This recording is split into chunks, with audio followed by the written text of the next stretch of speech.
Alright, and I'm back. Let's continue on with this story. Alphino is gazing into the Archeon with an appraising look. Well, we won't learn anything of value standing out here. Let us proceed into the main building and speak with the custodian. Let's see if I can get to Thavnir tonight.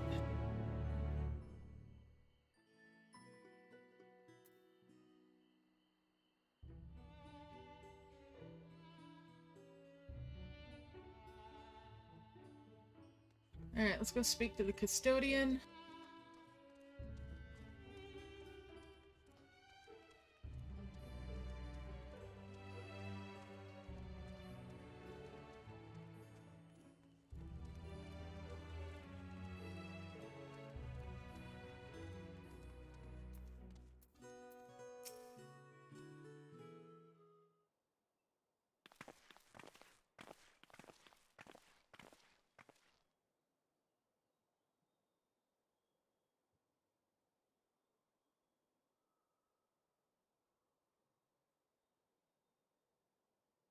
Alright, greetings. We are here to pursue the peruse the Archeon's vaults. Peruse? You're clearly not gleaners, then.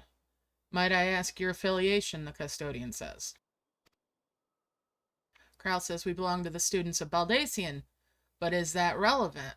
I was given to believe that the vaults, those open to the public at least, were open to the public. Custodian says, ordinarily, yes, that would be the case. At present, however, access is restricted. Only persons directly involved in the reorganization efforts are permitted to enter.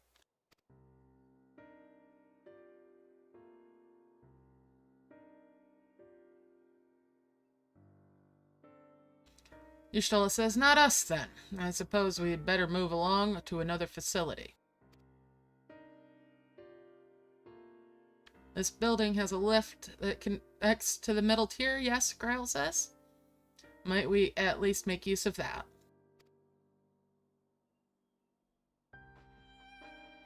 The custodian says, that service has also been suspended, I am afraid. For the time being, priority has been given over to the conveyance of inventory.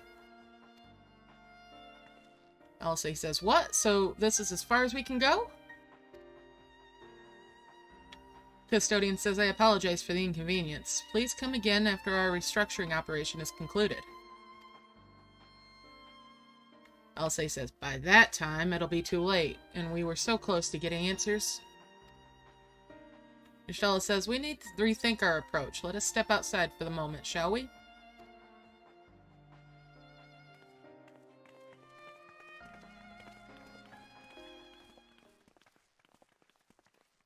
Archon says, students of Baldacian. Alright,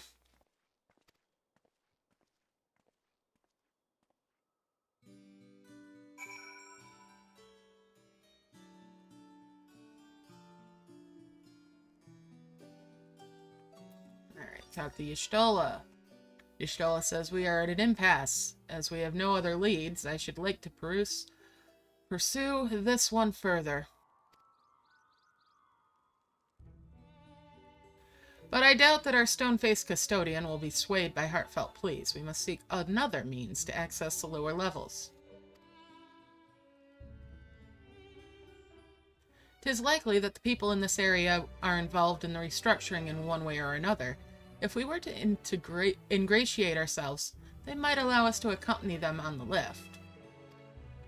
Let us ask around. Surely someone is in need of a few strong backs to lighten the load.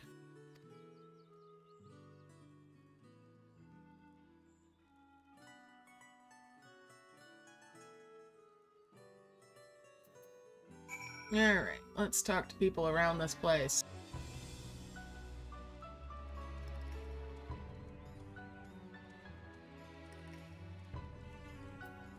Here's a likely fella. Or gal. Am I taking the lift? Oh no, we're just students. They won't let us into the building. Even though we found Actually, we have no idea what we found. There's no record of such a creature anywhere, but it was wandering around Tranquility, so we thought to donate it to the vaults. Muffled voice. Squeal, squeal. Oddest little squeal, don't you think? Anyway, I suppose we'll have to take care of it until the Archians open again. Okay. Let's find somebody else to talk to. Maybe around the other side. Over there.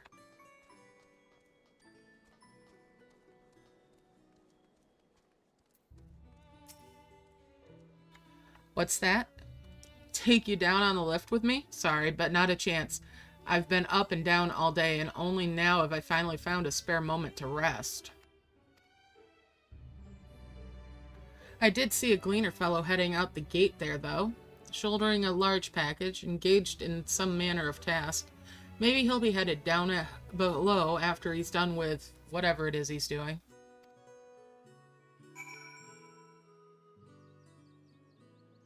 Alright, let's go find that gleaner.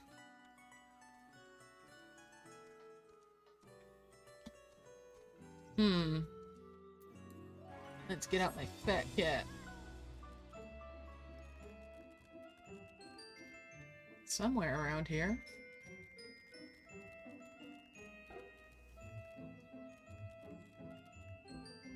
I don't want to tangle with that thing. Or that one. There we go. Hey, it's Aaronville again.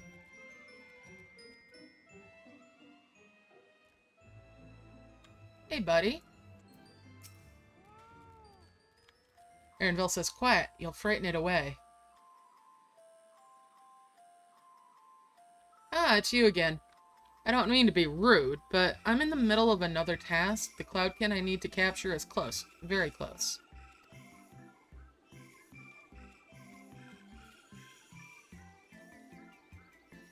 You wish to help me with this, too? You spend your time in unusual ways, my friend. Still, 2 hunters are generally better than 1. Very well. The canal here is a common gathering spot for birds of all kinds, but the one I'm after today is the hornbill. Its feathers are green, and its cry is distinctive caw! Single it out and shoot it with this sleeping dart.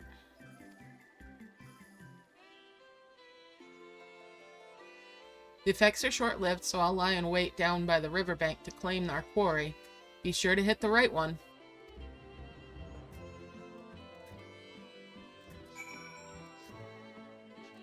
Okay. Search surroundings for the hornbill. You may move the camera as well as zoom in and out.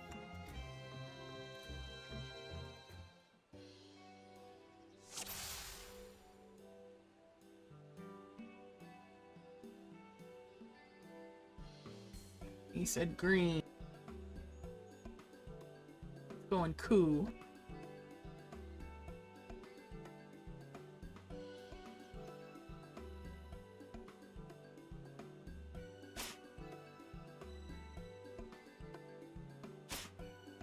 Oh, come on.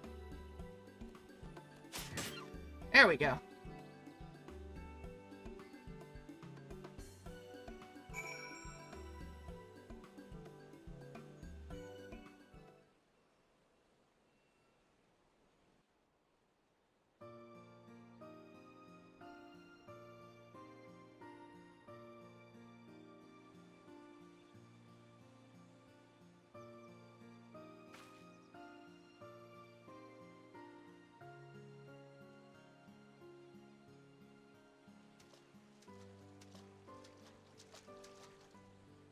Fair shot. Nicely done. Let me truss this one up and I'll make my way over to you.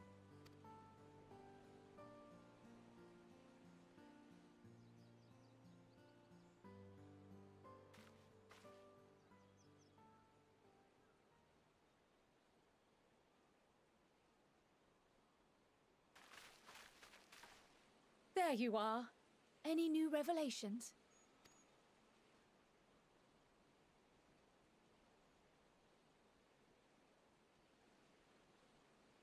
So you met with that gleaner again, this time to capture a hornbill.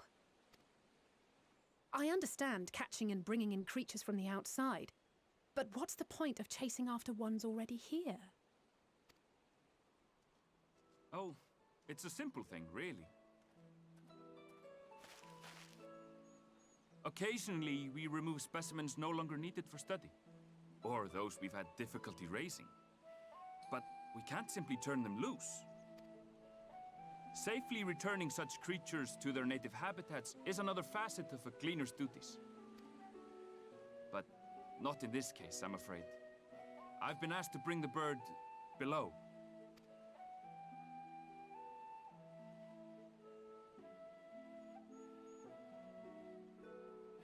The restricted section in the lower levels of Labyrinthos. Open only to a select few researchers handpicked by the Forum. The projects down there are the subject of rumor and hearsay. Forbidden magics. Advanced technologies that can never be allowed to fall into outside hands. Even Archons are not privy to the truth. Those who are, the researchers involved in this secretive work, are not permitted to walk freely in the city, and are instead required to live in isolated quarters.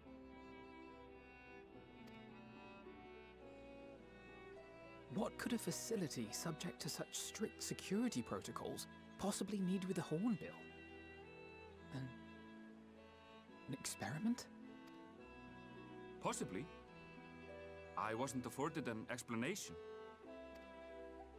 But judging by the requisition list given to me and my colleagues, I doubt it's for any kind of advanced research. Hi, Gleep.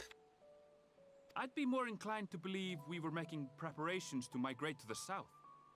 Mericidia or thereabouts. What? Why would you say that? Much of the flora and fauna we were asked to procure could serve as reliable sources of sustenance. They're comparatively hardy species, too, able to endure harsh climates. And among them are specimens known to be effective in improving soil quality and purifying water. Yes, some of them actually speak, Gleep. When you put it that way, migration does sound like a reasonable assumption. That's all it is, though. An assumption. Through our tasks, we gleaners glimpse only bits and pieces of the Forum's plans. Our prime concern is that our requisitions, be they living or otherwise, are properly preserved for the knowledge of future generations. Of course. Now, I really must be going. I regret that I cannot reward you as you deserve.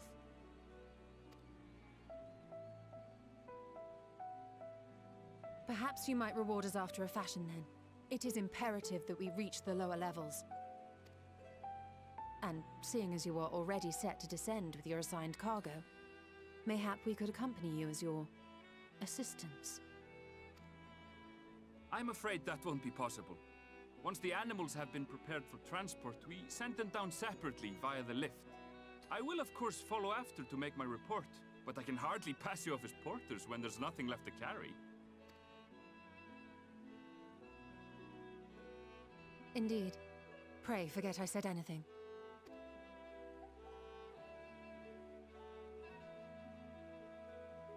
How do you feel about climbing? If you've strength and the courage to brave it, then there is another way down.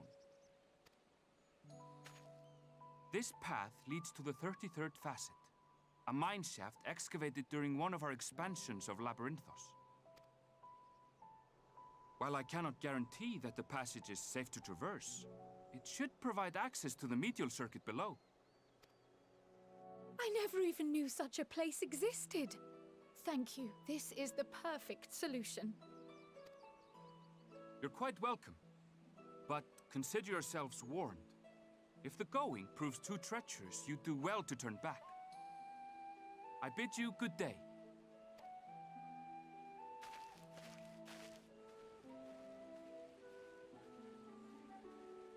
Well, turning back is hardly an option, not when we've come this far. Let's go and take a look at this mine shaft.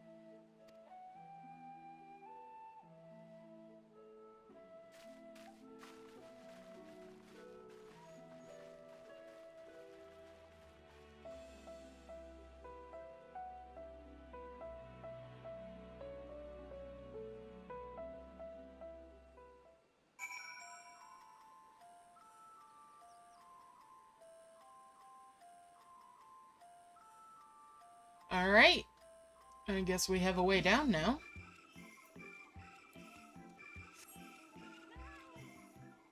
Okay. Go across the bridge. Oh, there's a fate over here.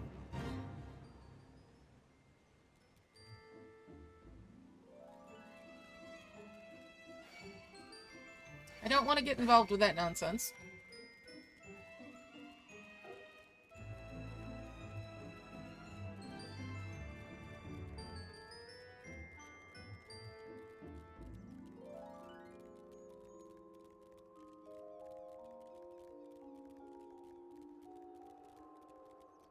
Alright, here we are at the cave entrance.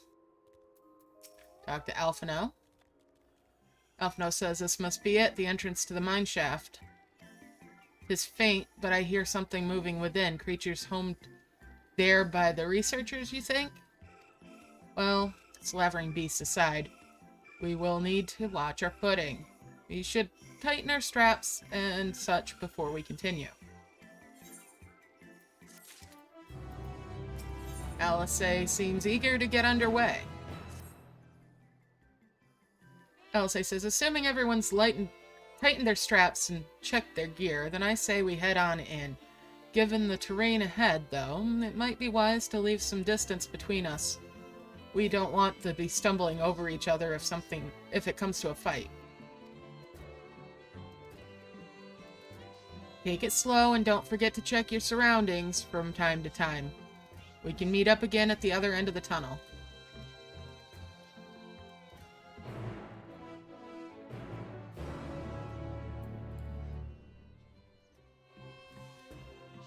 Have a little snack.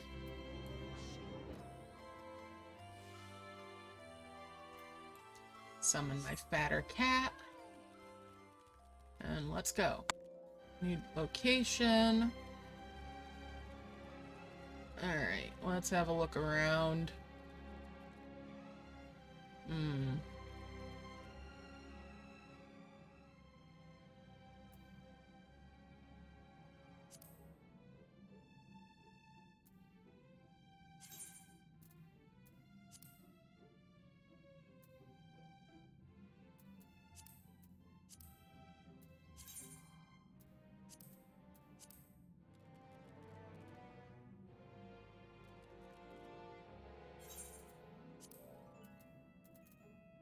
That's right, the Aether Compass isn't in there anymore. Somewhere else. I'll deal with it later. Need to head down.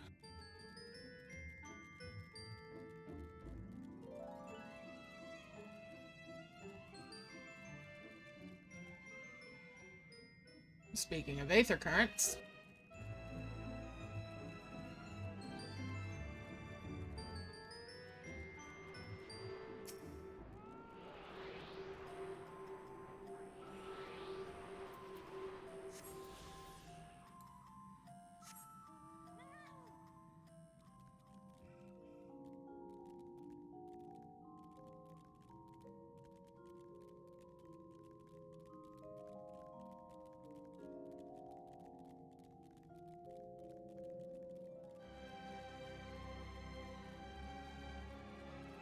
And there we go, we're through. Oh, but I need to go back up. They're up there.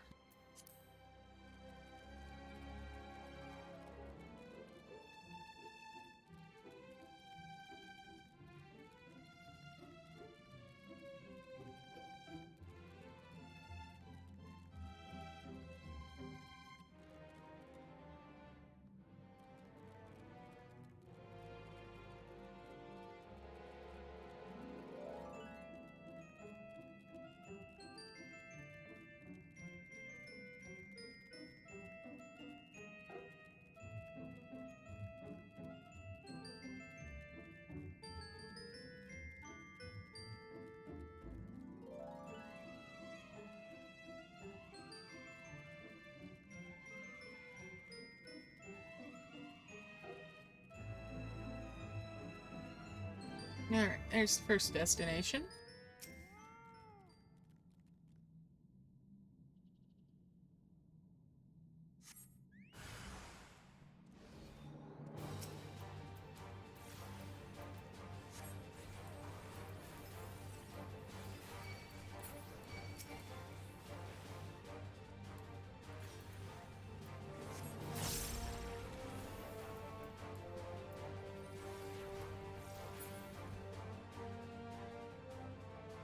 Now I can continue on.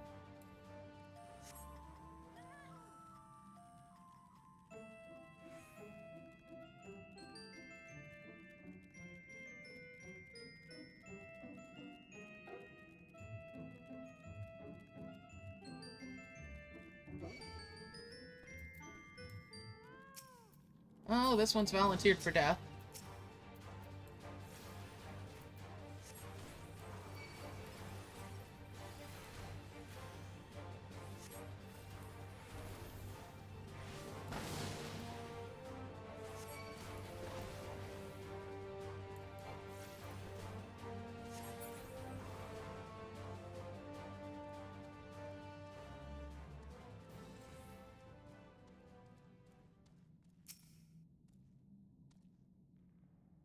Check this spot out.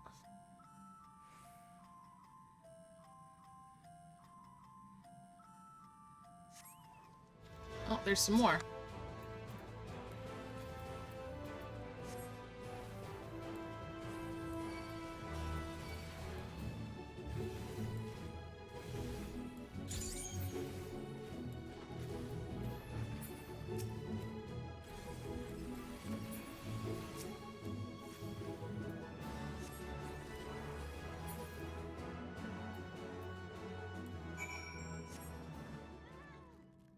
Now to go find Alphino. Down to the bottom.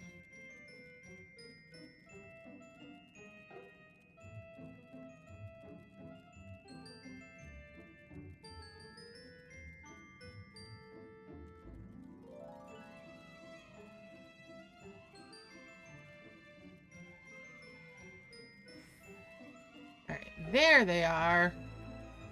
Let's talk to... Ooh. There's a big one.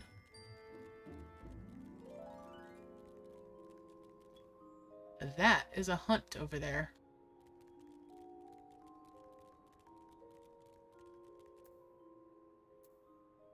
Alright, Alphino.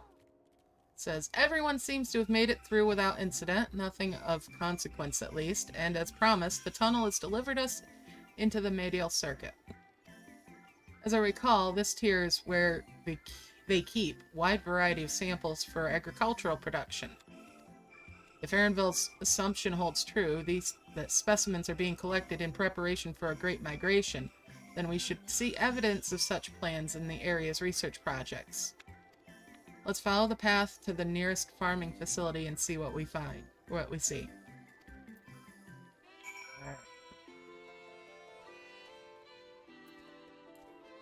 Let's get on my motorbike. I do not want to tangle with that thing over there.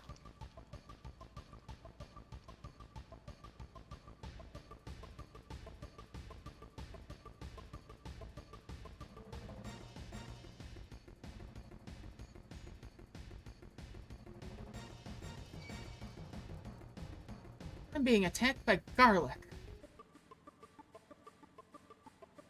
I'm gonna outrun it. And there's the destination.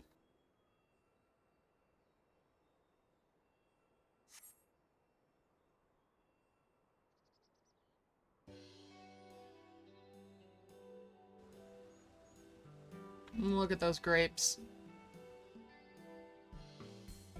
The meme grapes. Corral says, aha! Now I know where we are. This is Medial Ergonomics. Okay.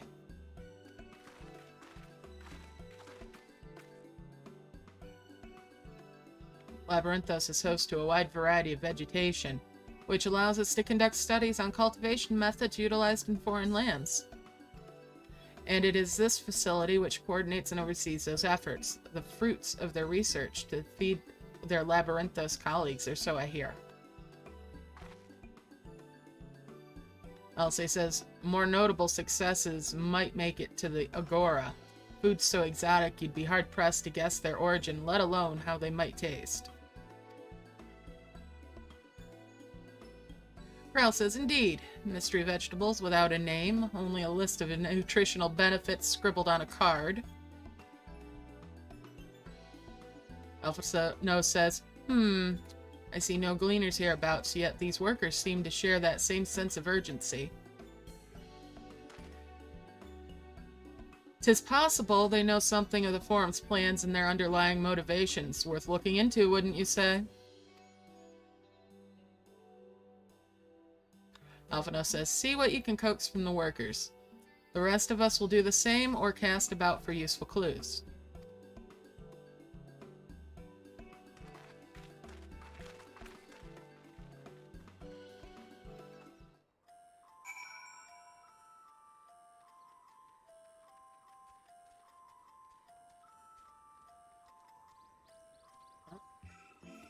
Alice is over there.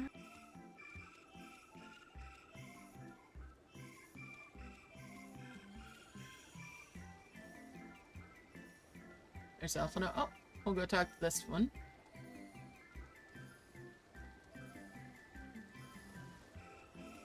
This fella here. Jevka says, oh, hello there. We weren't expecting visitors. Not with use of the lift being restricted. How did you make it down here anyway?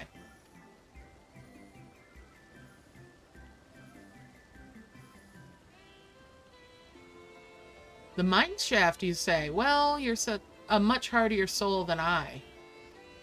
Under normal circumstances, I'd reward such tenacity with a guided tour of our fields, but I'm afraid the Forum has us fulfilling order lists a mile long. Massive yet detailed requests, literal wagon loads of crop samples, and hardly any time to put them together.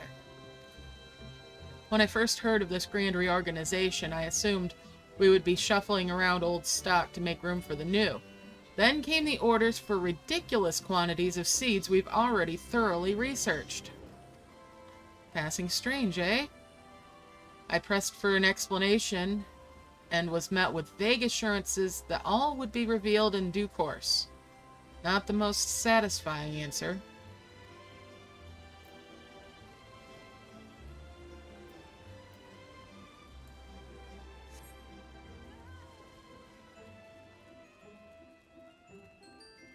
Alright, let's see. Oh, Kryle's checking out the pumpkins.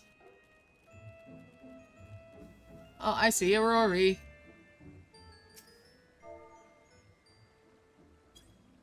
Oh, hi there. Alright, let's talk to the harried harvester here.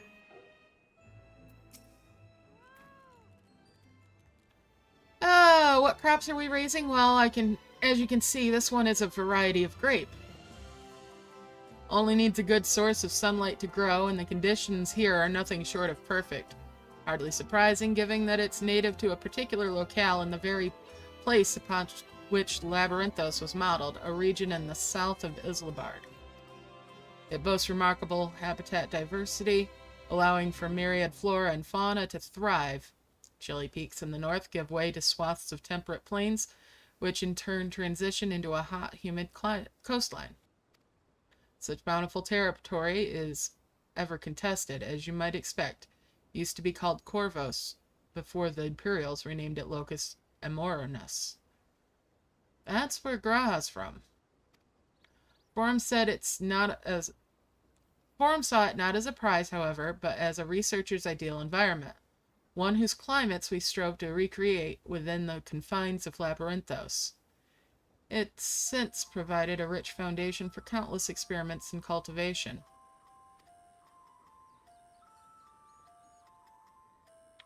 I still think it's the Zim's grapes. Yeah. Alright, let's go talk to this fella over here. Or I should say, this gal. Huff, huff. Do I have aught to be taken below? More than I can carry, and then some. Most of our stock is sent off via the cargo lift, but some have been earmarked for aerial transport, hence the stacks of crates atop that hill over there. God, hauling that lot up that slope was a job and a half. Okay. How to investigate those boxes. Here, kitty kitty.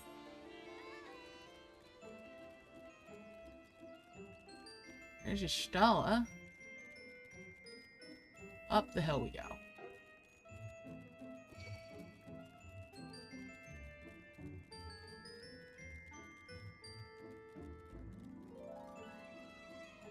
There's those boxes. Ooh! Flowers. So pretty. Labels on these crates tell the story of their contents. Bundles of common seeds and saplings accompanied by sheaves of reports.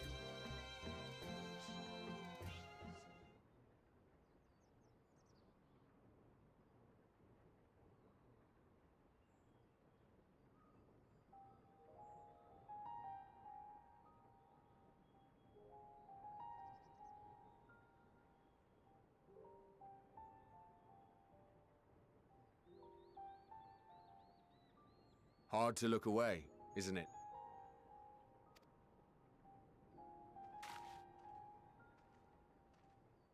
But they're more than pretty flowers. Heart blooms are attuned to ambient emotion.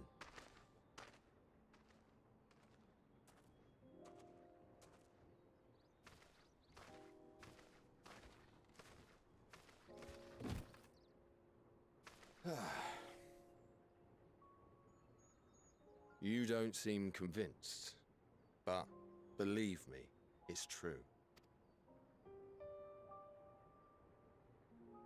This ashen grey, for instance, it mirrors the anxiety and urgency of those working nearby as they rush to fulfill sudden orders. Intense feelings like those spur the petals to change colour. Bright glowing hues in the presence of joy, dark subdued shades for frustration or despair. Yet even with the collected wisdom of Charlian at our disposal, we've yet to identify the underlying principle of this empathic effect. Mood ring flowers. And there are other mysteries besides. Although the flower is extraordinarily long-lived, its low reproductive rate has made it difficult to find younger populations growing in the wild. With too few sightings to map its distribution, and no closely related species to track, we've been unable to pinpoint its land of origin. To further complicate matters, every culture, even dimly aware of its existence, has given it a different name and mythos. Our attempts to study it via the historical record have been an exercise in frustration. As an avid botanist myself, I should one day like to unravel the Heartbloom's secrets. But I'm afraid other duties must take precedence. I will leave you to your thoughts.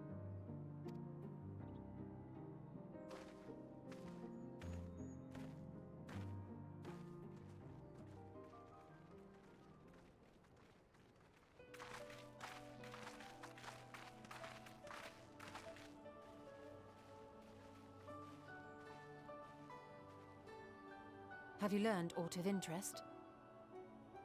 Convenient exposition was convenient.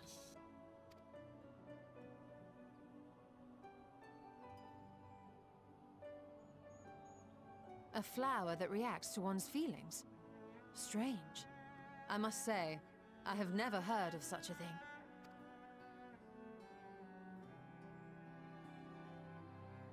This is all very fascinating. But as it stands, we fail to gain any significant insight into the Forum's undertaking. Indeed.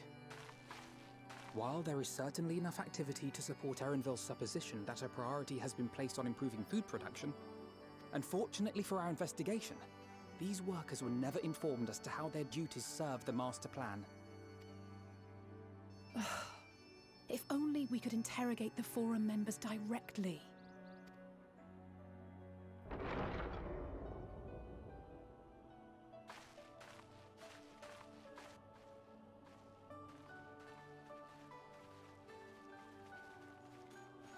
Isn't that the entrance to the Archaean?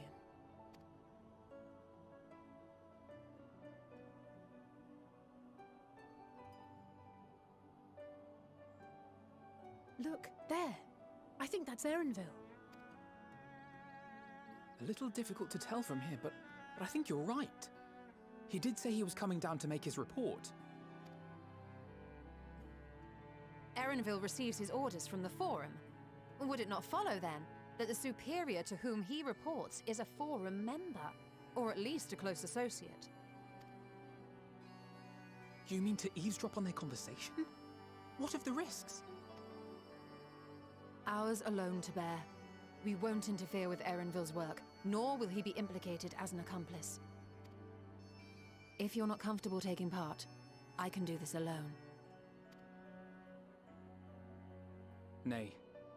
I said myself that I wished to know Father's intentions, and no answers will be forthcoming should we simply ask nicely. We can apologize later, should it come to it. Right now, we need every crumb of information we can get our hands on. Consequences be damned.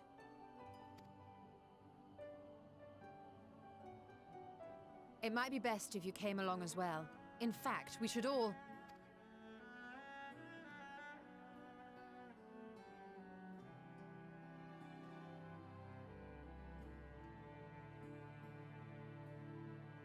Crier?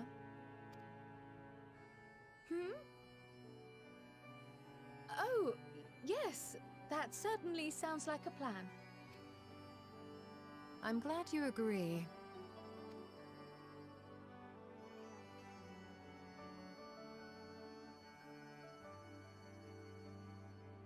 Quickly!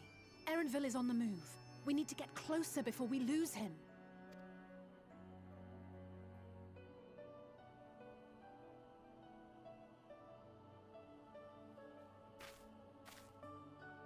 Almost. I can almost reach you.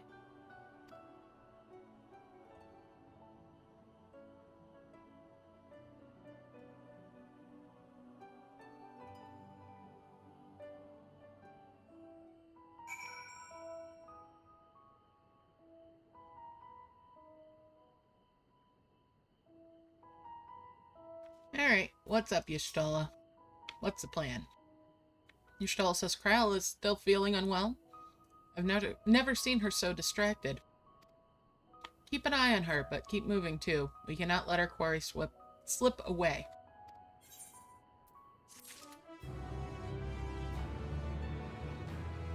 Alright, Alisei. Alisei is not about to let Erenville out of her sight. Erenville was headed westwards along the path outside the Archeon. Come, we can still catch him.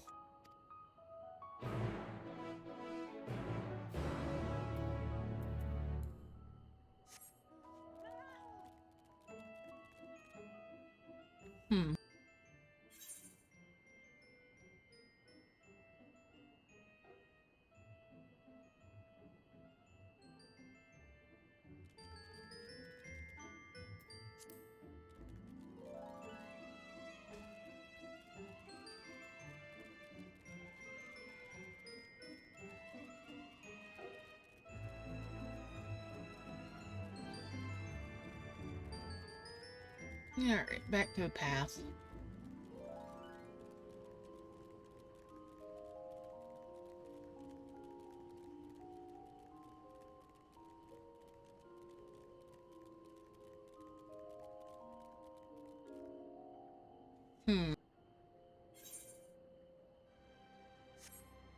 Oh, up to the other bridge.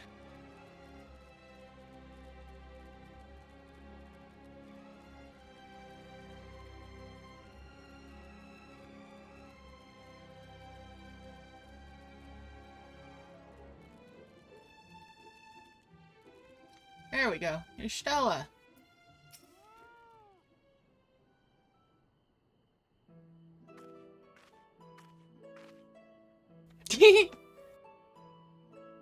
Alright, Y'shtola says, hold on a moment, I have an idea. Oh boy.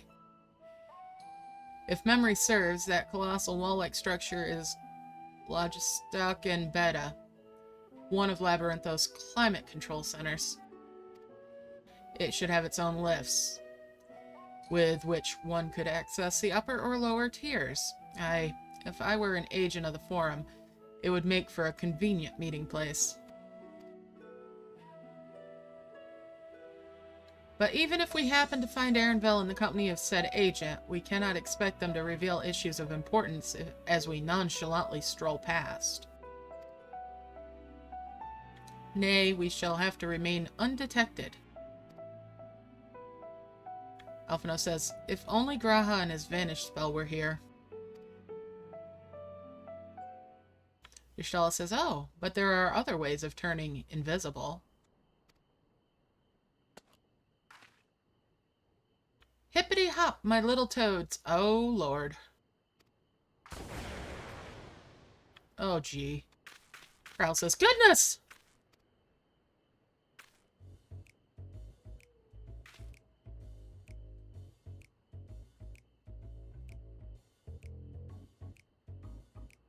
Yshtala says, unaccustomed to transfiguration? Worry not, it'll wear off with the passage of time.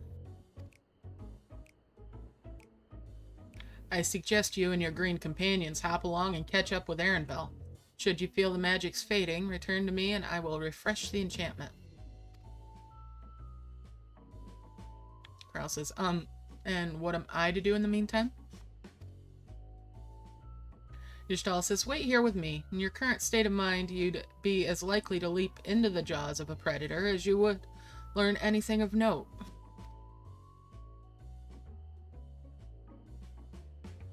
Which reminds me, where are the creatures hereabouts? In that form, you are essentially defenseless. You've changed into a toad. You must remain transfigured in order to progress with quest objectives.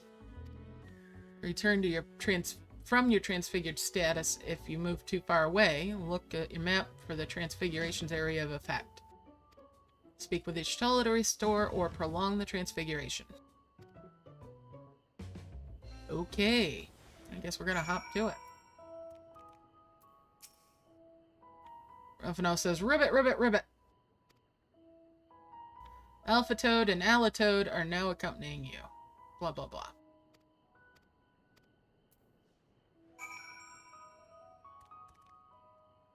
Okay. That's the area with the pink there, and we're going to the orange.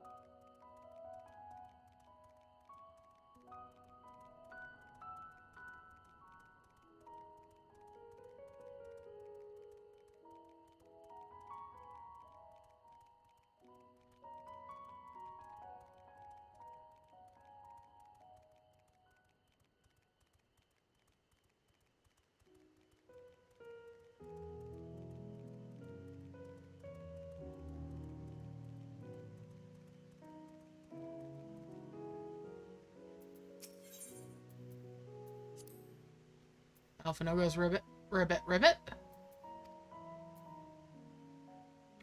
Alpha Toad attempts and fails to shake his head, but you nevertheless understand what he's telling you. This is the wrong way. Okay.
I trust you will find your compensation to be more than satisfactory.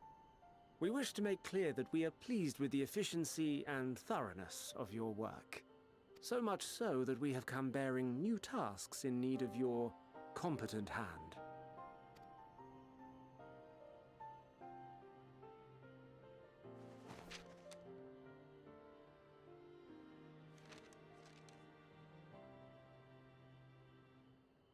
Another lengthy list.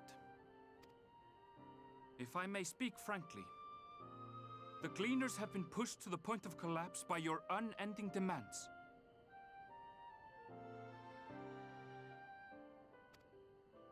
We are not familiars to be exploited.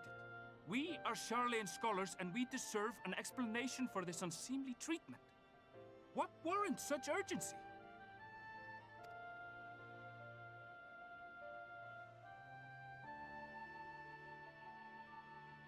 In an age long past, Sharlayan was charged with a momentous duty.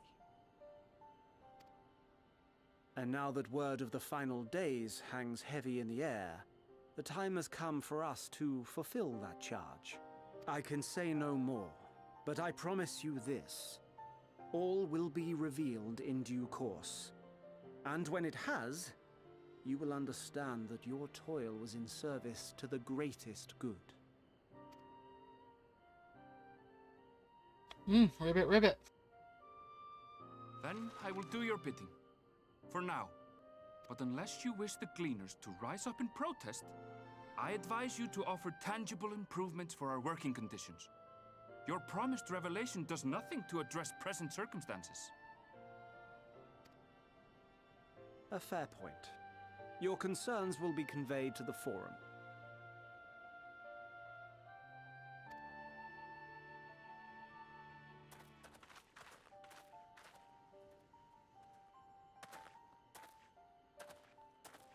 He's on to us.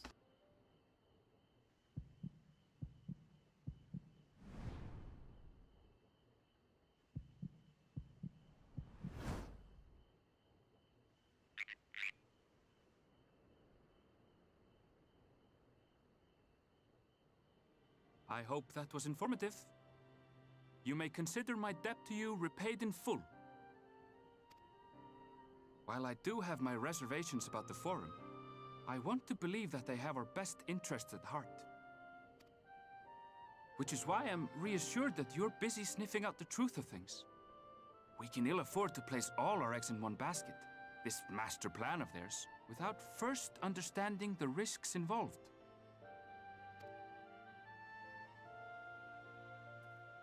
Ribbit? Wait! How did you know it was us? If you mean to impersonate a toad, try studying the real thing. And don't try to fool an expert.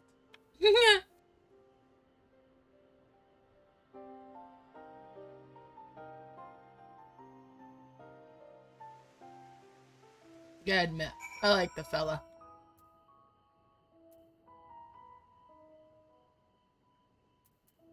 Alright, talking to Alphino. Alphino says, I suppose we should have known a gleaner who specializes in animal procurement would not be so easily deceived. Yet he seemed inclined to put trust in us all the same.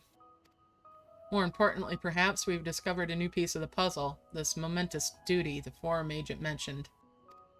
Sharlayan has been called to action, and the Telophorase declaration was the catalyst. Whatever change it is that they hope to, or charge they hope to fulfill, they deem it to be sufficient import to disrupt all of Labyrinthos, not to mention ignore Eorzea's request for aid.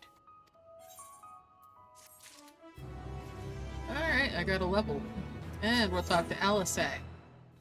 Alisay is staring off in the direction Erenville departed, a thoughtful look on her face. What duty could warrant the direct involvement of the Forum and the commitment of all its resources? Judging by what we just heard, none of the Gleaners were offered any kind of explanation. At this point, it seems abundantly clear that we'll learn nothing new by pressing them further. We should head back to Y'shtala and Krile for the moment, see what they think of this.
Alright, Yshtala says, welcome back. I trust you found Erenvel then?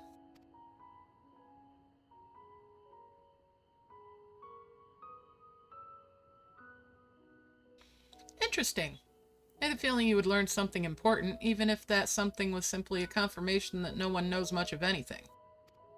We should share this with Kryle, then discuss how we'd like to proceed.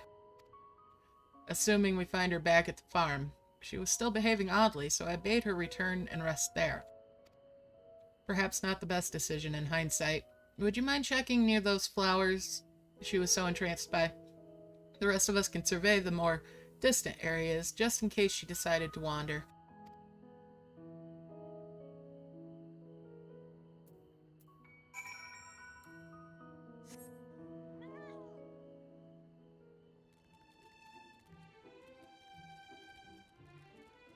Alright, back up on that little hill.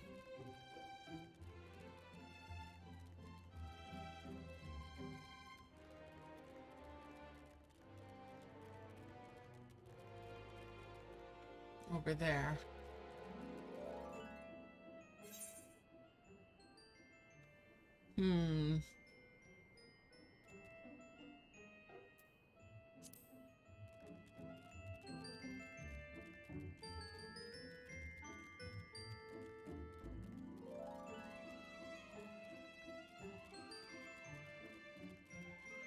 I think I've got to go around.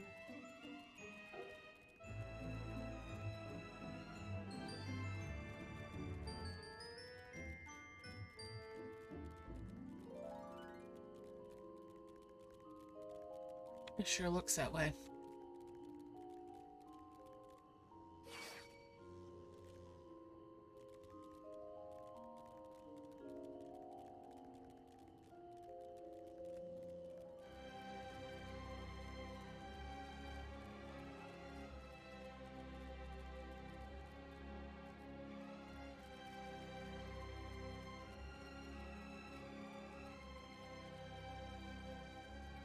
There she is. Yep, she's at the flowers.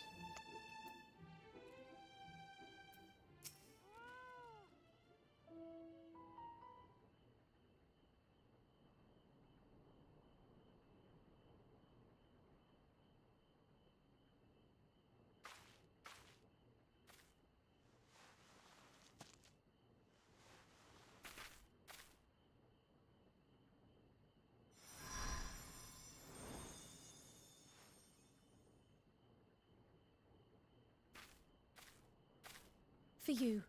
The spell will keep it from wilting. She said you would need it for the journey ahead.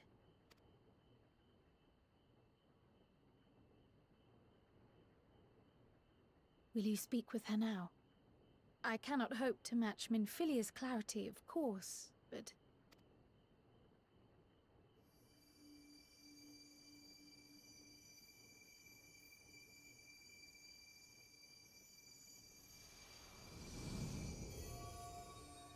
Thank you. Possessed potato! Do not worry. She has lent me her body for only a moment.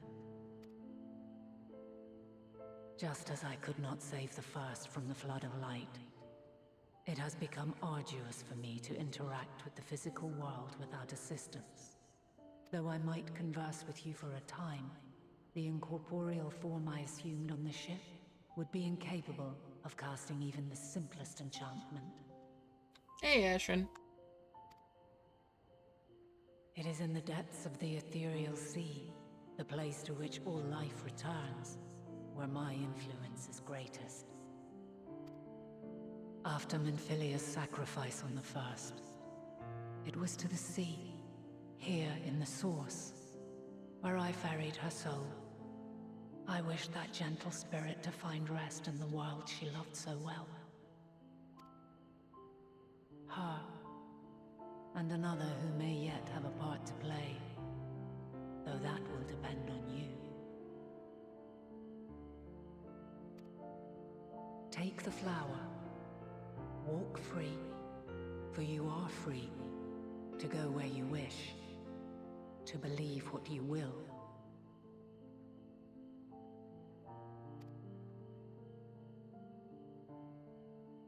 That bloom will be your guide, test and proof of your conviction. In darkness, seek joy. Surrender not to sadness, and see beyond despair. Walk free, and bear the light for others to follow. Together, raise it aloft and let it shine, till the end, blinding and radiant.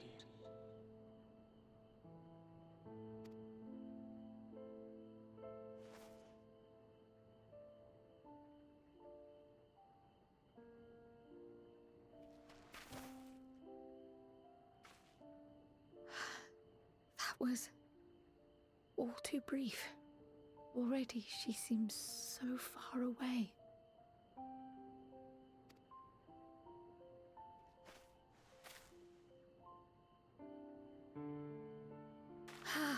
My apologies if I startled you. Ever since we began our descent into Labyrinthos, I had sensed another's will, straining to reach out. Even with my particular talents, though, I was unable to make a connection at first, so weak and tenuous it was. Once I took hold of that wispy thread, imagine my surprise to discover it was Heidelin herself.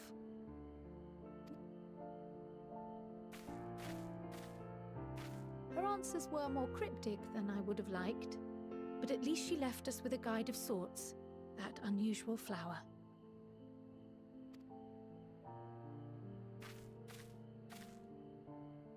Yes, we are definitely making progress.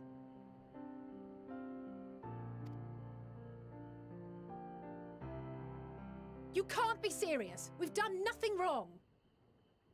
Uh-oh.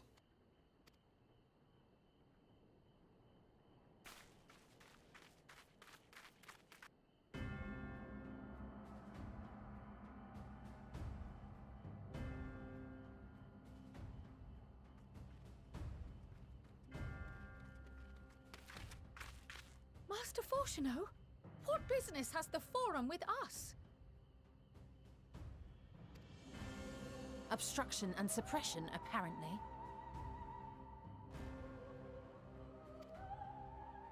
Mistress Baldessian, our records show you facilitated the Scions' entrance into Sharlayan by claiming them as assistants for your organization.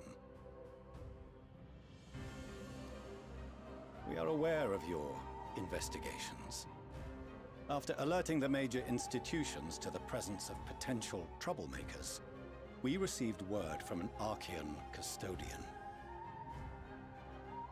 A group operating under the auspices of the students, skulking about Labyrinthos and engaging in clandestine behavior.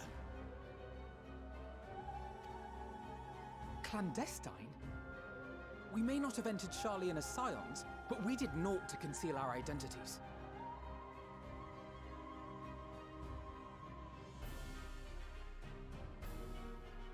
Our only purpose in this city is to seek the truth. I can think of no reason why our actions should warrant the Forum's intervention. 'Tis not our way to discourage the pursuit of knowledge, but the timing of such pursuits must be considered, not to mention their potential impact. With the world in chaos, we, the true caretakers of wisdom, have committed ourselves to an undertaking that demands the utmost discretion. And we will not risk its success by turning a blind eye to disruptive foreign elements in our midst. What, then, is to be our fate? Will you put us on a ship back to Eorzea? The Forum will convene to examine your case. The results of said inquiry will determine your future in this city. As for your absent companion, he has already been detained. Graha! But why? Is reading a crime now, too? Reading is encouraged, celebrated even. Not, however, of the volumes shelved in the restricted section of the library.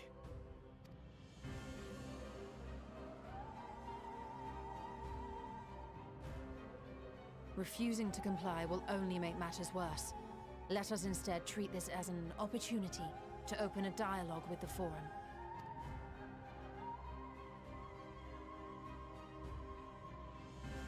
Silence is often one's best defense. I would advise against prolonging the proceedings with frivolous discourse. But enough. This is not the place for debate. The rostra await.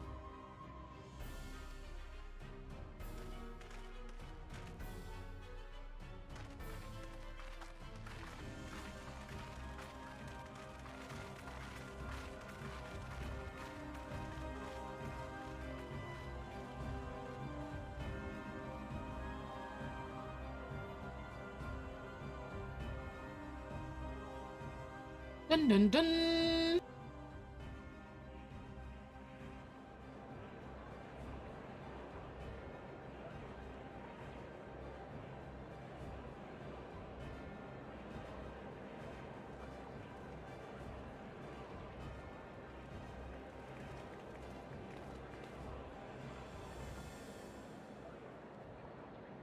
Forgive me. I was careless. We would have been detained regardless. This way, at least, we managed to stay together. I trust your time within the Forbidden Archives was well spent.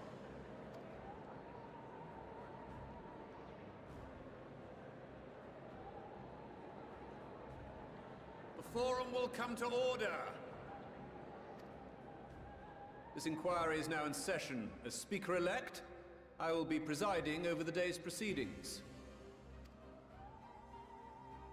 Master Fortuner, would you be so kind as to restate the matter which compelled you to summon your colleagues with such urgency?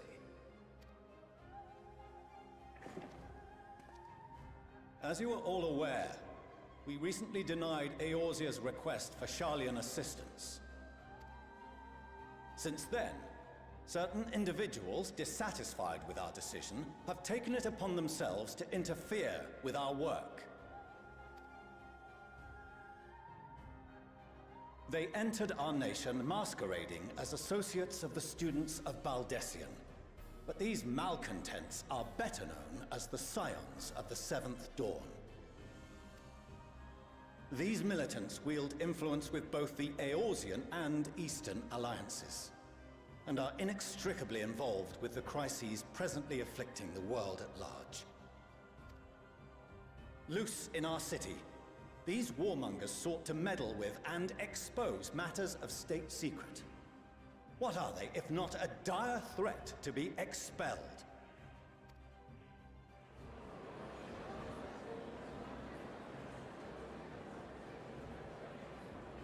You have tarnished the good name of the students.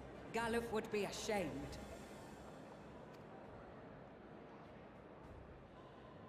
Ooh, them fighting words. Galuf Baldessian was never one to forsake his fellow man. Even if this nation closed every door and retreated from the world, he would have found a way to help the Scions, help every soul of this star fight back against the coming doom.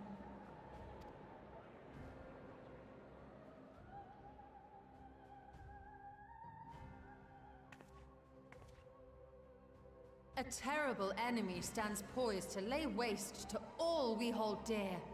In the face of such madness, Eorzea reached out to Sharlayan, a respected ally, in the hopes of forming a united front.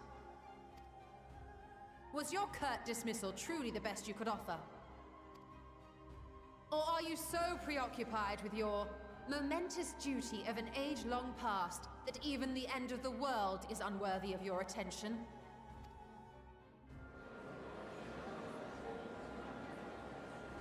Whence came this revelation?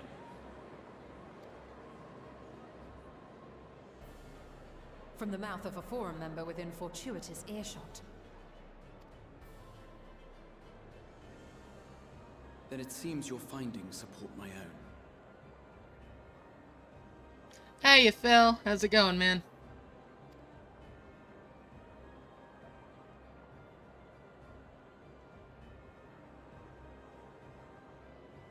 I visited the restricted shelves was to study records of the Forum's policy-making process, to better understand the historical trends underlying their most major decisions.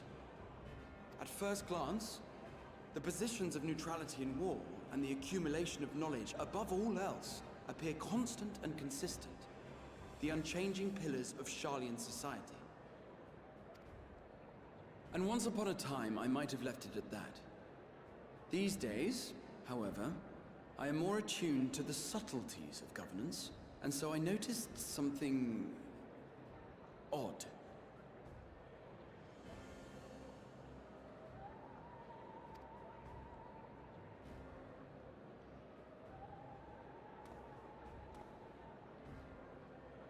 From a particular point in time, the purpose of these policies shifted. No longer was knowledge preserved for the benefit of society.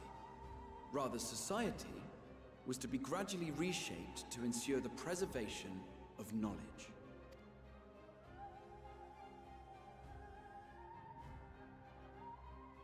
The most conspicuous and telling change was the one which befell Labyrinthos.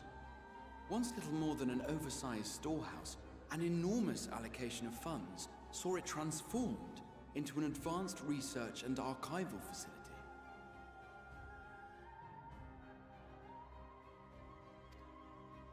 I also discovered a fascinating account on the finances of our Dravanian colony.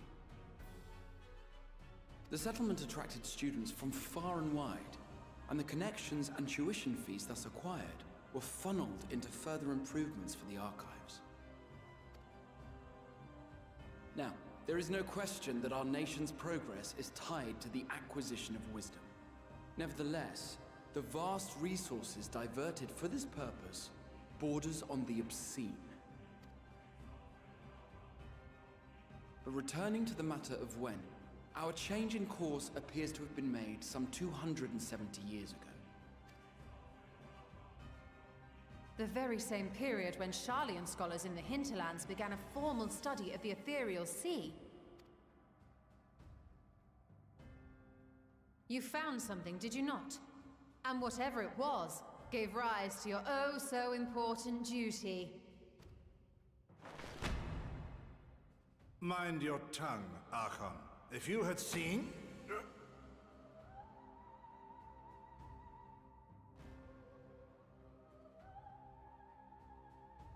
Yes, we are bound by a duty we cannot ignore. Knowing this, what would you have us do? Abandon our vital work and join you on the field of battle? We will never choose the way of the sword. We will fulfill our mission, not through strife and bloodshed, but survival. Come what may, we shall live on. We must. Do as you must, then. But we Scions will fight until the heavens fall, until our last breath.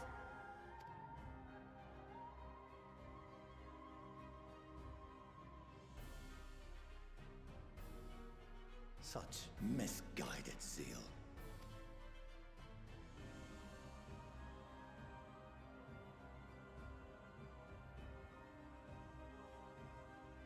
Father, Master Fortuno, I fail to understand the stance you have elected to take. But by the same token, I have yet to find a compelling argument to counter the challenge you put to us in Gridania. She did. She did say the thing from the trailer. Still, in the midst of my uncertainty,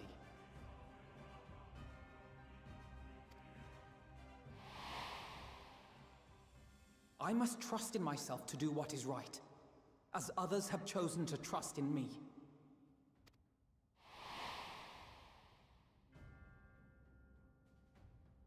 So I will continue, as I always have, weighing the consequences of my every action, and allowing my hope for the future to inform my decisions.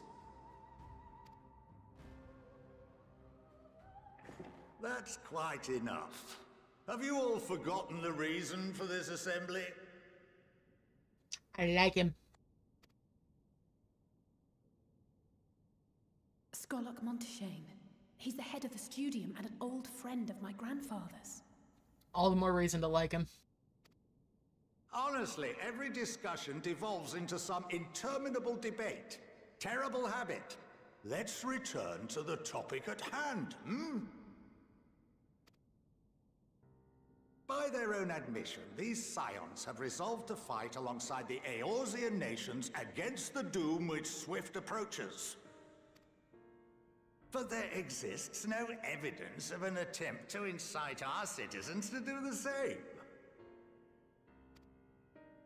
Furthermore, while our decision may well have been the correct one, we cannot simply bull our way through these disagreements without inviting doubts or objections. Put yourselves in their place. Who among you would leave a tome unopened if an elder forbid you read it with no reason given? No. If we're to quell further discontent, then we must conclude this matter with a fair and even hand.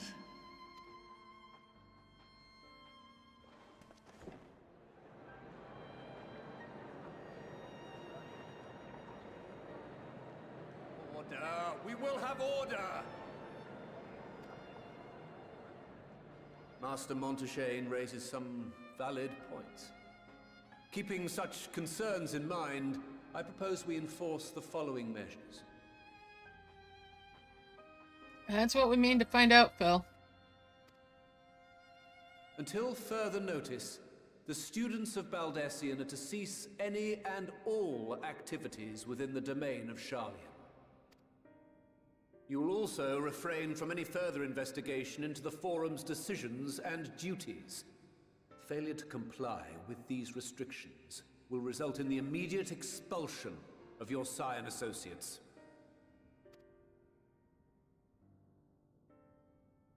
Let us put this judgment to a vote. All in favor, raise your hand.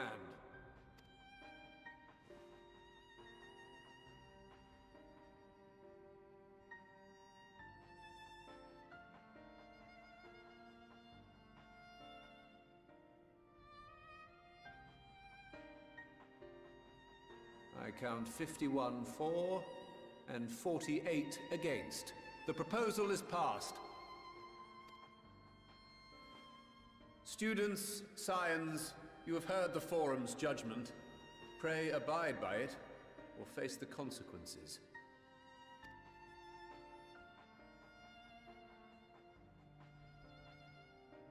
Honored members, I thank you for your time. This inquiry is concluded.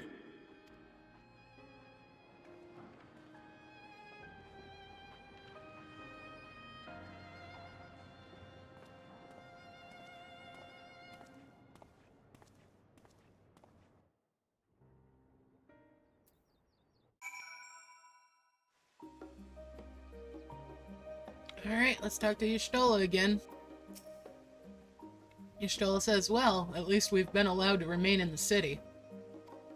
And our endless investigations have not been in vain. We now know that this mysterious duty of theirs began with whatever the Forum discovered in the Ethereal Sea.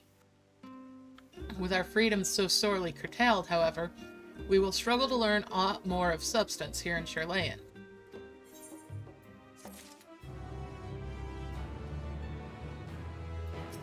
Alice has a look of dissatisfaction.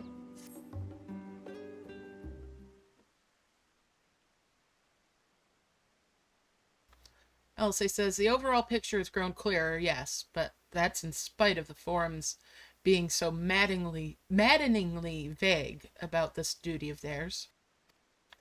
Why are they so reluctant to explain their actions in plain words? Alice says, survival come what may. Is Father's work so vital that it takes precedence over his own family? Someone we don't know the name of yet. Elfino? Alice, it is you!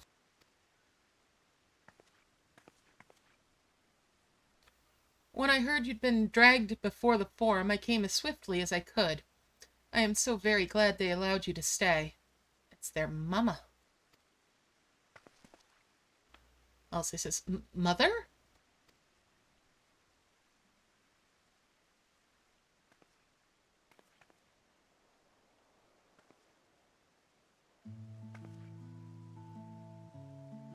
Amelance Lavior at your service.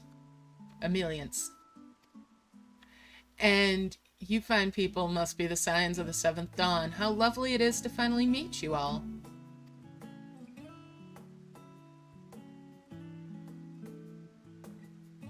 Elpino says, Mother, please, we don't wish to make things difficult for you. If word reaches Father that you were here... Oh, bother that. Am I to be chastised for speaking to my own children? I am well aware that you and Master Fauchenant are not on the best of terms at the moment, but I've been absolutely desperate to see my darlings again. You will come by the house, won't you? I have gifts waiting. Vishal says the timing couldn't be better. As matters stand, we shan't be going anywhere until we discuss matters with Thancred's group and reconsider our options. Go visit your home. We'll be back at the annex when you're ready to rejoin us. New clothes, probably, yep. Elsie says, I'm not sure. Wait, Lithengel, what do you think?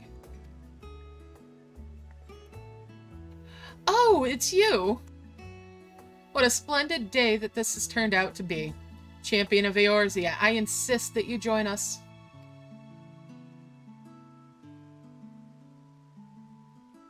Emelette says, but we must be quick about it.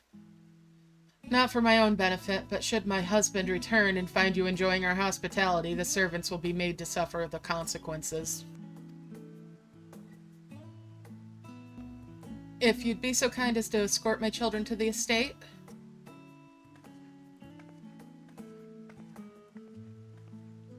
Elsa says, and then she was gone, and with her any opportunity to protest. Ralph says, indeed.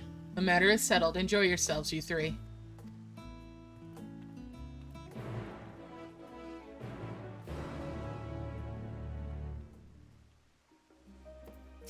Alright, Alphino. Alphino says, I apologize. My mother is not one to take no for an answer. Still, I am glad, relieved even, to see her in such high spirits. What say you? Though it seems we shall have little enough time to enjoy it, will you accompany us to visit our home? Elsa says, fine, if we're going, then let's get it over with. But be sure to stay in the entrance hall. No peeking into our private chambers, thank you very much. Alphino says, why ever not? Your room was always perfectly neat and tidy.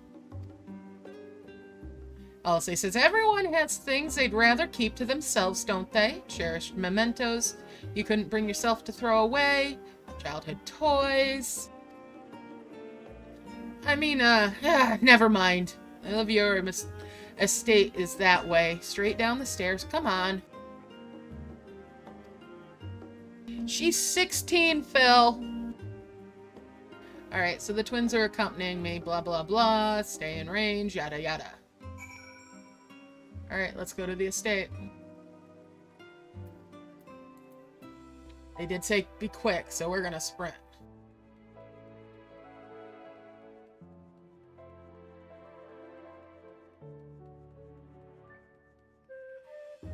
True. Alright, let's talk to him on the bridge here. LSA says, as children, Alphino and I would wait here for our father to come home from work often. It must have been a day when his meetings ran long, because I remember growing restless and leaning out over the railing to watch the water rush by. Father, of course, arrived in that exact moment, came pounding down the path in a panic, crying out my name. Alphino. When LSA and I were little, this bridge was as far as we were permitted to wander alone. I say alone, but my mother or a servant was always somewhere nearby, keeping a watchful eye. And now look at us, traveling to different continents, different worlds even. Watching the water, huh? Oh yeah.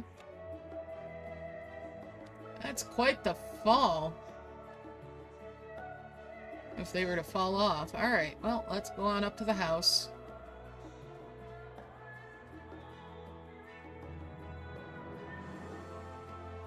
No worries, Phil. Alright, let's talk to Mama Dearest. Emeliant says, and here you are at last. Please do come in.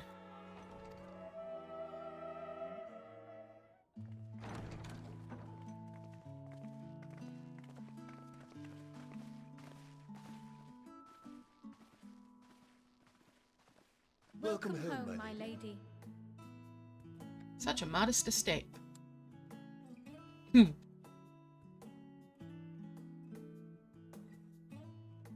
I like those chandeliers. I want them for the FC house sometime.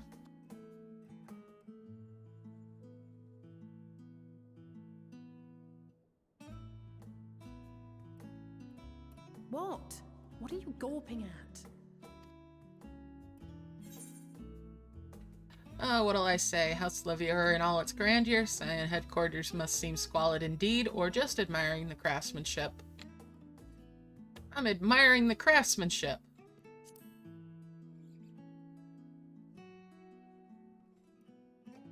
Oh, I suppose I never gave the decor much thought.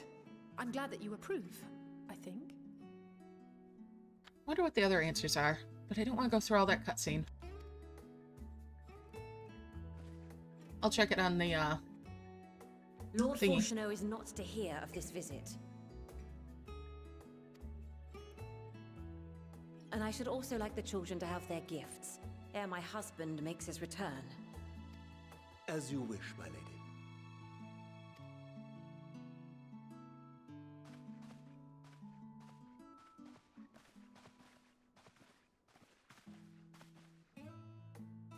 Master Alphino, Mistress Alice, if you'd accompany me upstairs. We shan't be long.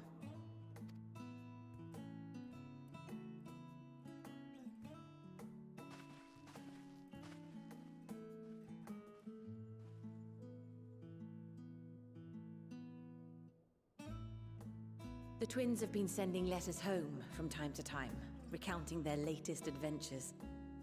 I am sure they withhold certain details, of course, if only to keep me from worrying. Yet a mother worries all the same. In the early days especially, I tried to support them as best I could, sending the Scions coin and other such donations. Fortunately, they have found the strength to overcome adversity time and time again. Their words grow more confident with every letter, their depictions more vivid. The triumphs and defeats, the joys and sorrows. It is clear that they have come to find value in every experience. But of those they treasure most, it would seem that meeting you might be the most impactful. Why, since that fateful day, I do believe there has not been a single missive in which you were not mentioned by name. Oh, Lord.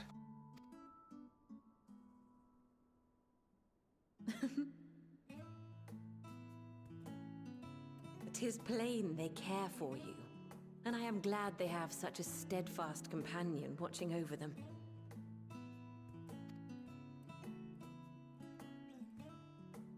Under normal circumstances, I would offer you tea, but alas, these are anything but. In any event, why don't you keep me company whilst we await my children's return?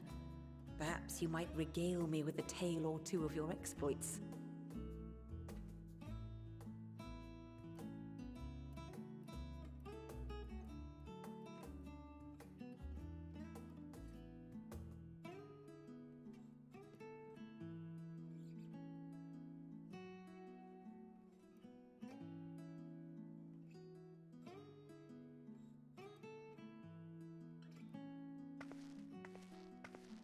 When you mentioned gifts, I wasn't sure what to expect.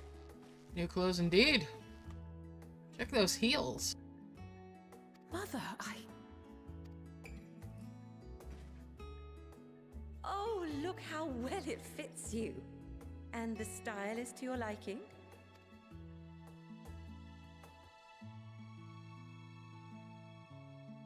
It's perfect. Exactly what I would have chosen. But please, tell me you had something different made for Alphino. Naturally. You are hardly little children anymore. And while I shall miss dressing you in those precious matching outfits, I must respect the individuals you have grown to become. See for yourself.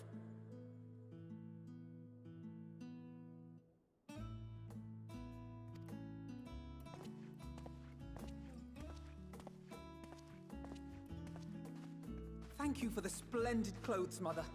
Stylish, comfortable, and eminently practical. I'm half expecting him to give a little twirl. I am so glad you like them.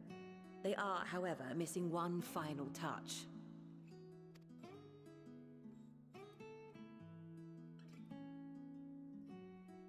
If you would allow me, Master Alphino.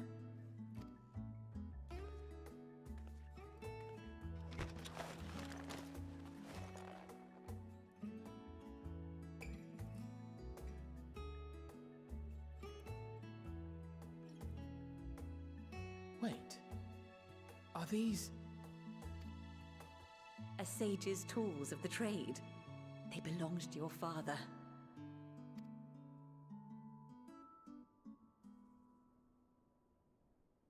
Though he may as well be chained to his desk these days, as a student he was often called upon to venture into the field. As a healer, no less. He wielded those armaments, both to heal and to harm in no few battles. None so fierce as those you two have braved, perhaps, but battles nonetheless. Thus did I pull them out of storage, to show you that he was not always the man who stands in vehement opposition to you now. And also because it would be a terrible waste of ridiculously expensive House Leveilleur commissioned artistry.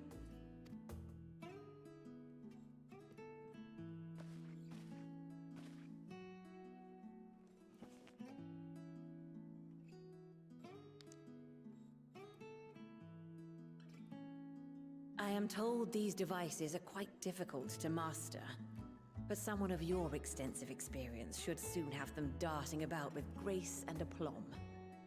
May the wisdom in that crystal serve you well.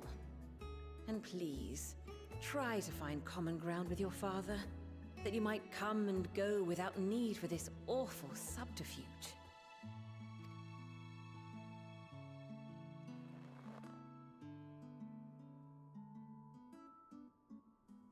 We will, Mother. I promise. My final gifts to you, before you run off, are an observation and a suggestion.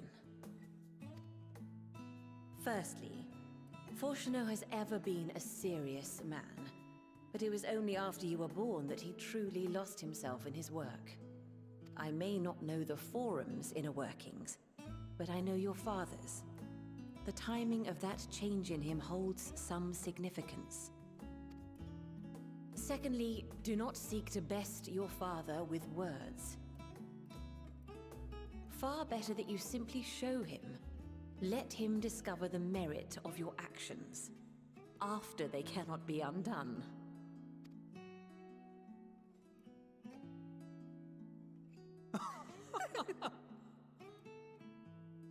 Oh, Mother. We shall take your wisdom to heart. Thank you again for these gifts, and farewell for now. Safe travels, my children. Eat well, stay warm, and keep your friends close.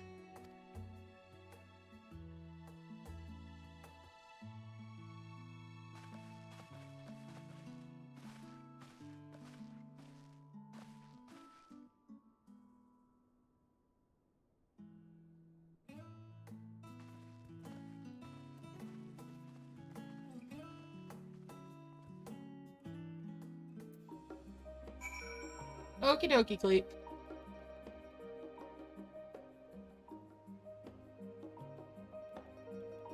Alright, time to go talk to Alphino. Right up there.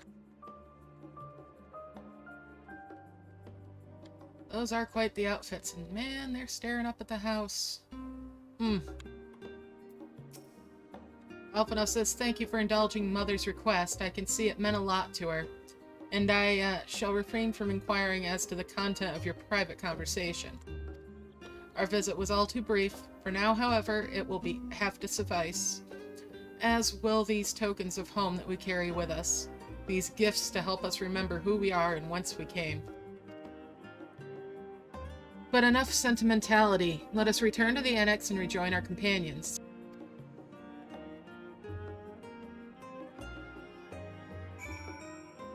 Alright, back to the arsenal.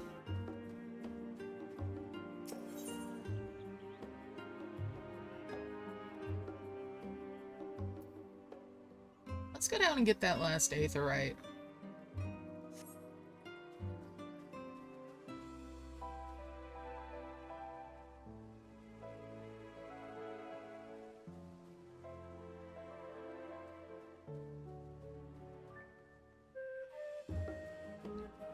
I would love this to be a housing district someday, where we can actually have houses.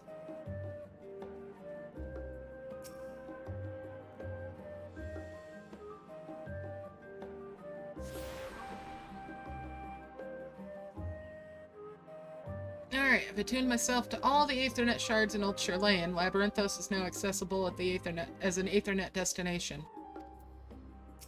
Alright. Let's go to the annex.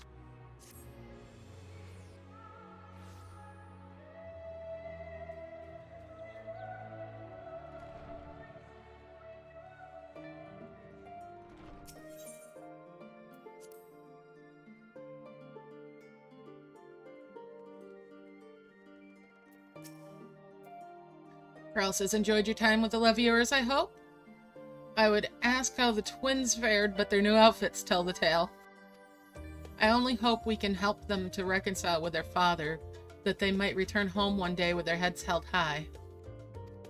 In the meantime, we edge ever closer to the secret the Forum strives to hide, and the flower bequeathed to you by Heidelin is sure to guide us going forward.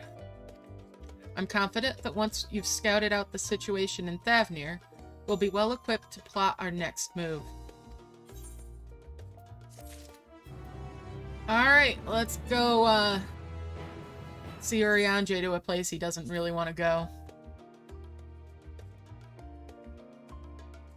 Let's go to that confluence.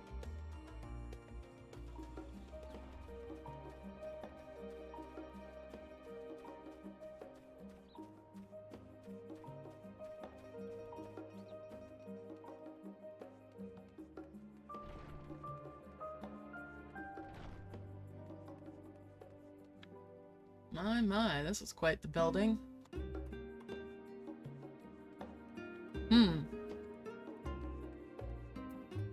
Alright, kitty.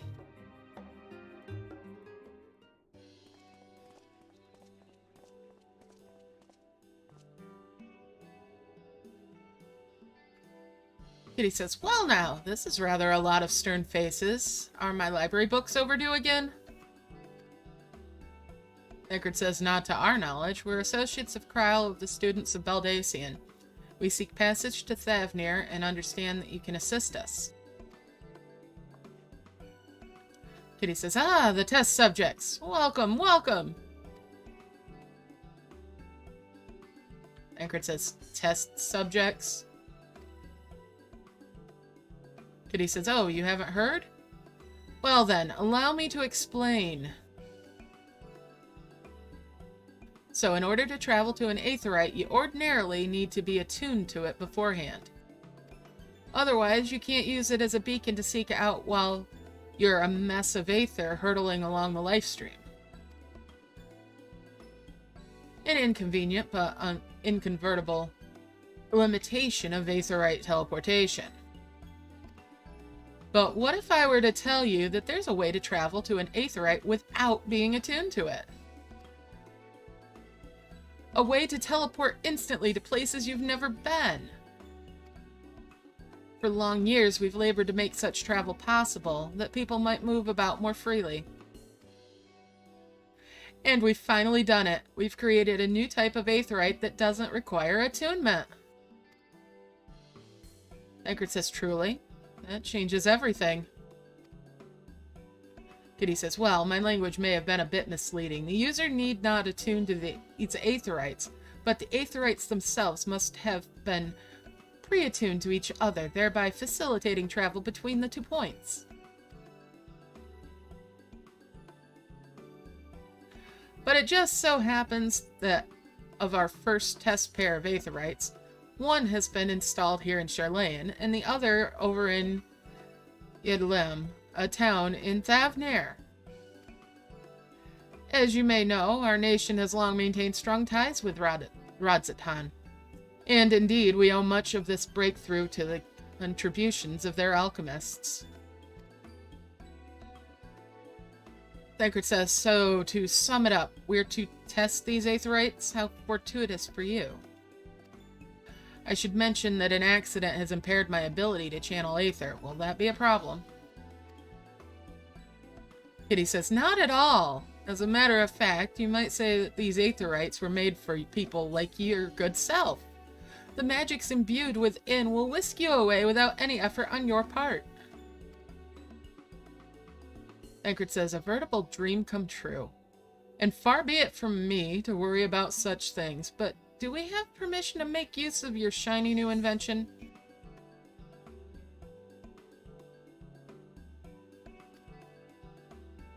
Kitty says, the only permission required is yours, so assuming you're willing, we're all set.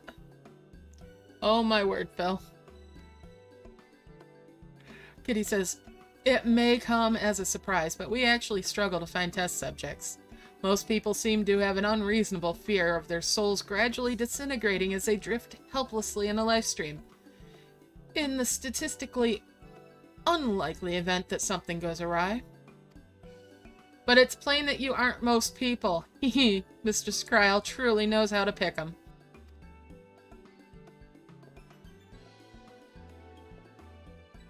Orianji says, if I might change the subject, are Master Wolfson and Mistress Blowid, not present today? Kitty says, oh, you didn't hear? They've recently resigned their post. Their expertise was needed elsewhere. A large-scale project helmed by the Forum itself, as I understand, but I'm not privy to the details. Orianja says, I see. Kitty says, any other questions? No? Then let's get going before you change your minds. Please see to your preparations and head outside to the Aetherite Plaza. I'll be along shortly.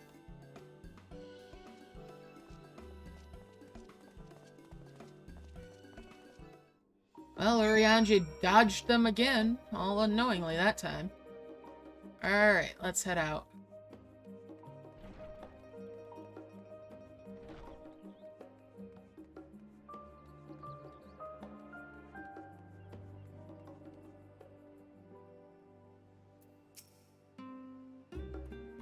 Orianji says, the words unsaid yet weigh heavy on my heart. I shall devote mine all to our task in Thavnair. Yeah, he's still kind of wanting to talk to them, but still reluctant. And Thancred says, given my experience with teleportation, I'd be lying if I said I didn't have reservations, but I'll trust in Kryl. Stinian? Stinian says, I shall teleport the tried and trusted way. Good luck. Alright.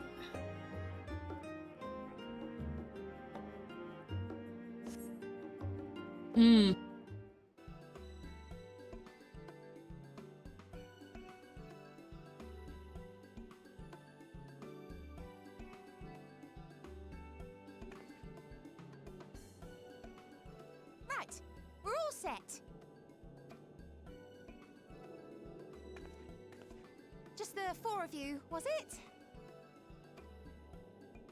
3.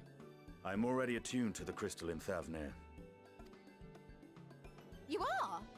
Oh, I would have preferred more test subjects. Oh, well, never mind. If our 3 travelers could line up here, please?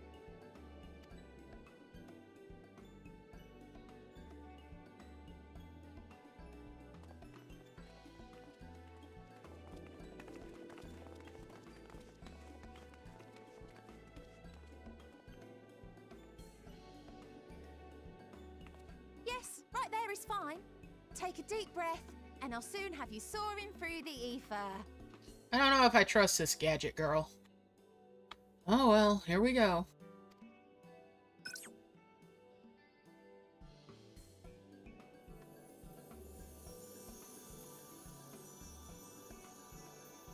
Oh, and one last thing. Uh-oh.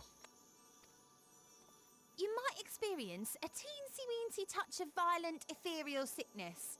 Good luck! Oy. What?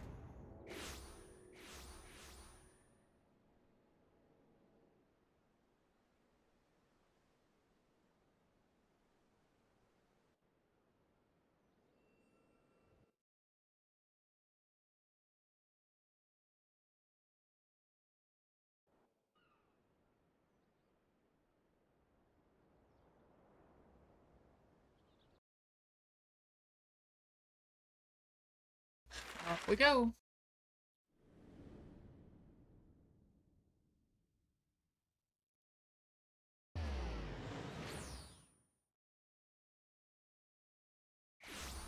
Half a world away.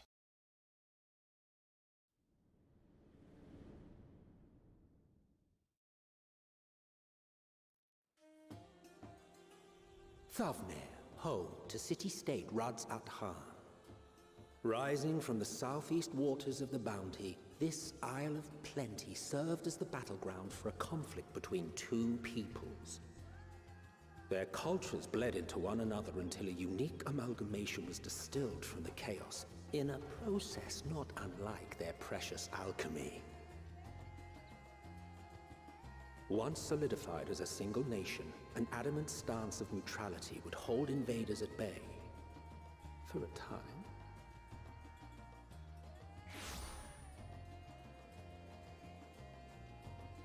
Now across this vibrant isle creeps a fog of malice. What choice do you have?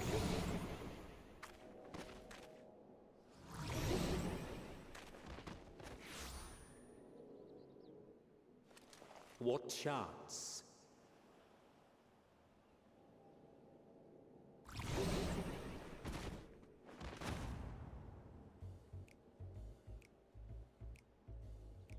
She wasn't kidding.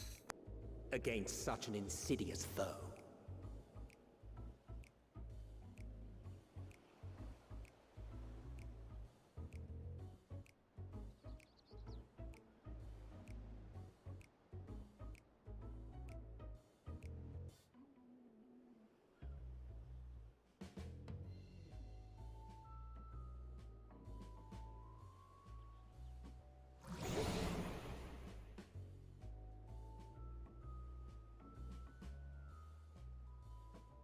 No kidding.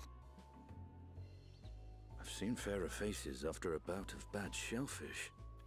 Oof.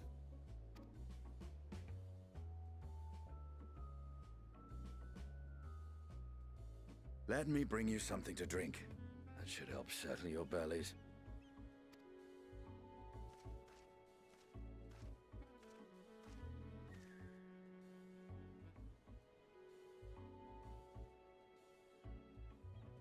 There was a note with Kryle's instructions.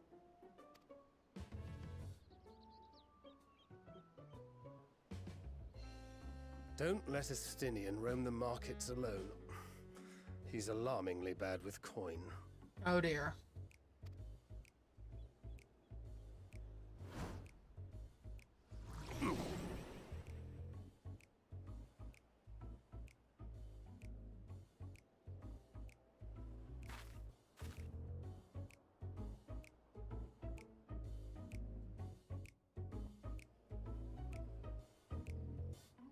You managed to will yourself to your feet, but given your condition, will you be able to reach Estinian in time?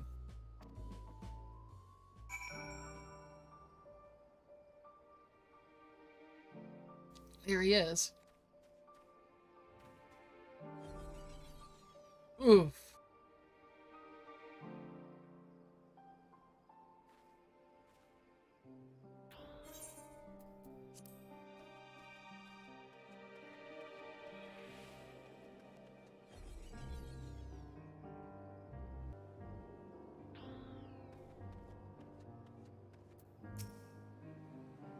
Justinian says, "You there, I need 3 drinks, something that helps with aether sickness." Junkmonger says, "By man, say, a traveler. Greetings. Greetings and welcome. You are wise, good sir, to come to me. My special Amra Lassi, made with only the finest and freshest ingredients, is famed for calming unruly bellies. By way of warm welcome to Thavnir, I'm pleased to offer it to you for the low, low price of 19,800 gil. For not 1, not 2, but 3 bottles, a bargain amongst bargains." Justinian says, The price is high road robbery, and you want to say as much to Justinian, but you realize any words of warning you cry out would be accompanied by your last meal. You must stand before Justinian and use gestures, deny this deal is fair.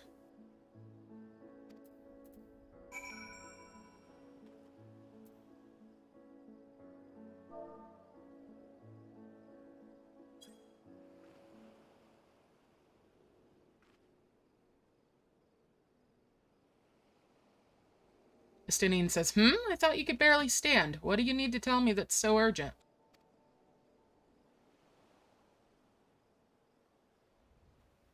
Justinian says, wait, I shouldn't buy the lassie? This merchant is swindling me? Junkmonger goes, Ugh! Sincerest apologies, sir, but I appear to my price is confused. It's actually 1,890 gil for the 3 bottles of lassie. Justinian says, that confusion would have been quite costly for both of us. Very well, then, your coin.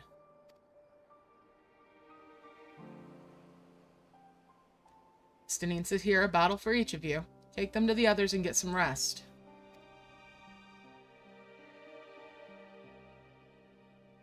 I'll be back after I've explored the town, Justinian says.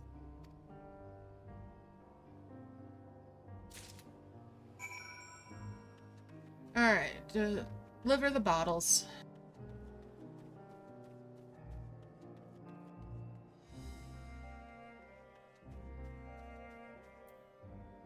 Alright, Urianger.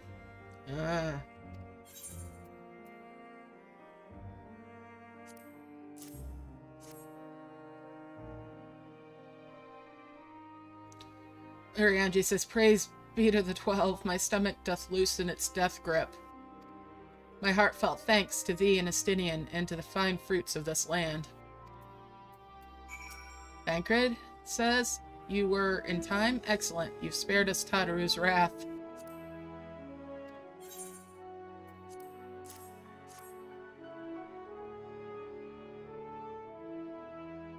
Thancred says, sweet release. If you haven't already, you should have yours too.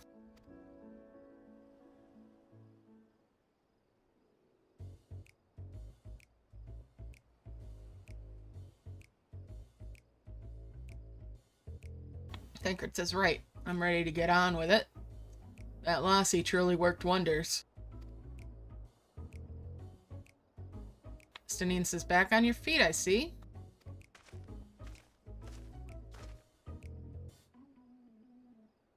Urianger says, thy hair. Justinian says, I've found it. 'Tis the most I could do against this heat, short of shedding my armor. Thancred says, may I ask where you got the cord for it? Justinian says, a local vendor. The man said it's a Thavnirian weave, tough and not easily unraveled. Thancred says, and how much did it cost? Justinian says, 9,400 gil. A steal, I was told. 'Tis nothing fancy, but I've always valued function over form. Oh, dear lord.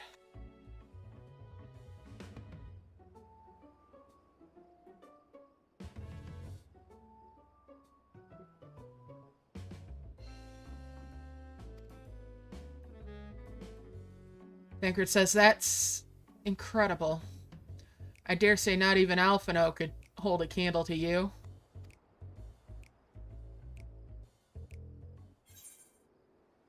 What'll I say? It's not uncommon for merchants to set their prices high, but doesn't it seem excessive here? Or are all Hannish merchants so unscrupulous? I expect the Azure Dragoon to put up more of a fight. I'm gonna say, doesn't it seem excessive here?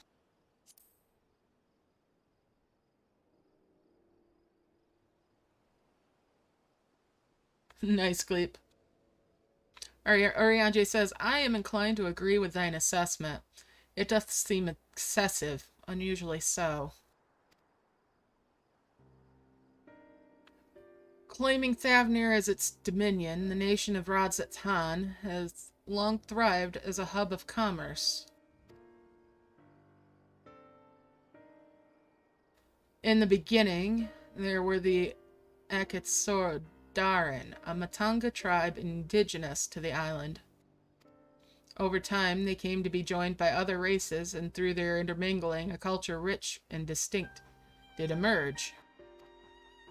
From alchemy to textiles, the products of Hannish culture have come to be celebrated and coveted the world over, a development only aided by the nation's prime location as a waypoint twixt east and west. Oriange says, all of this has combined to make a trading power of Radzat-Han. Yet such a status cannot be taken for granted, nay, it must needs be maintained through judicious governance and stringent regulation.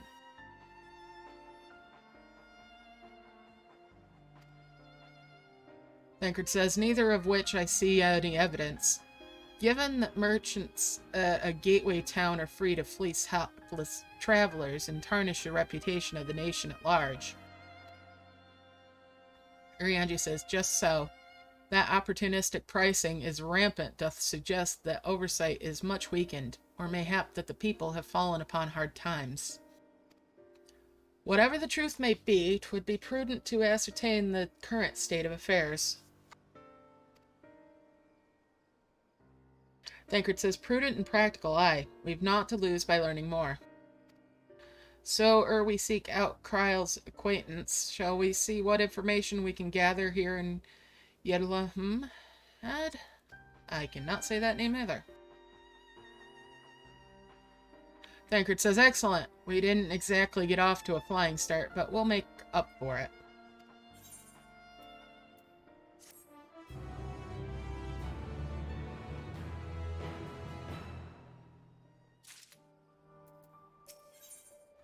Thancred, his stomach behaving once more. Thancred is ready to get to work. Thancred says, right, let us split up and make inquiries in town. A pier is yours.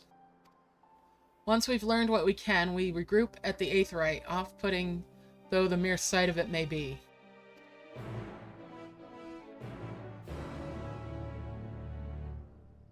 Alright, to the piers. And I am going to attune to that Aetheryte.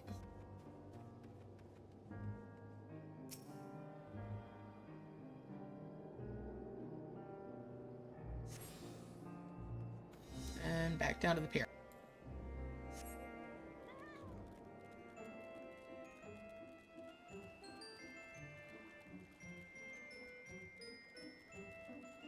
Crate of fruit.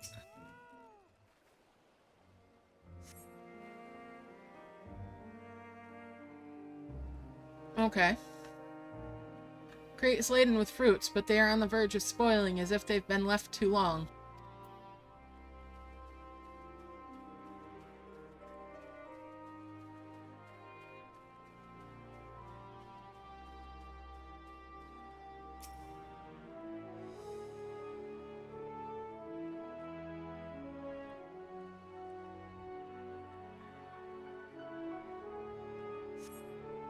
Gazing out from the pier, you spy boats moored off nearby isles, with the silhouettes of larger seafaring vessels further away. Compared with other ports you've visited in the past, there seems to be very little activity. Alright, let's talk to this fella. This gal. Janelle says... What am I doing? Oh, recording my sales. Still do it daily out of habit, though I don't know why I bother, hardly selling anything these days. Business has never been this terrible, but I suppose things could be even worse. I could have a consortium to keep afloat like Zal. But I don't envy his position. Better to be alone with my little operation, I've come to realize. You're a traveler by the look of you. If you have a moment, perhaps you could pay Kazal a visit. He'd be glad for tidings from abroad. Like as not, you'll find him in the Salt Wind Sails, the Harbor Guild building across the water from here. Over there. Alright, well, let's go check it out.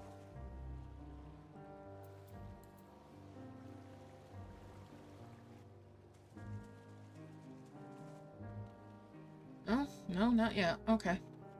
Gotta find something else first. There we go. Fourth bit of business over here. Well now, if it isn't a traveler, you're a rare sight in these unsettled times. People have been giving us a wide berth since the accursed tower suddenly appeared on Nurunniar.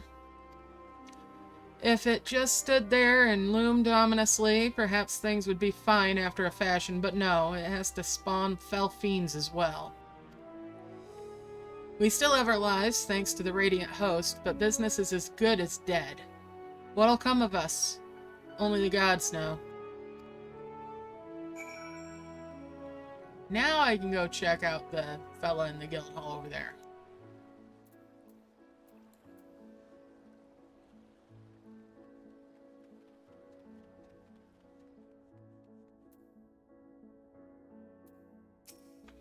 Well, hello, you tall drink of water.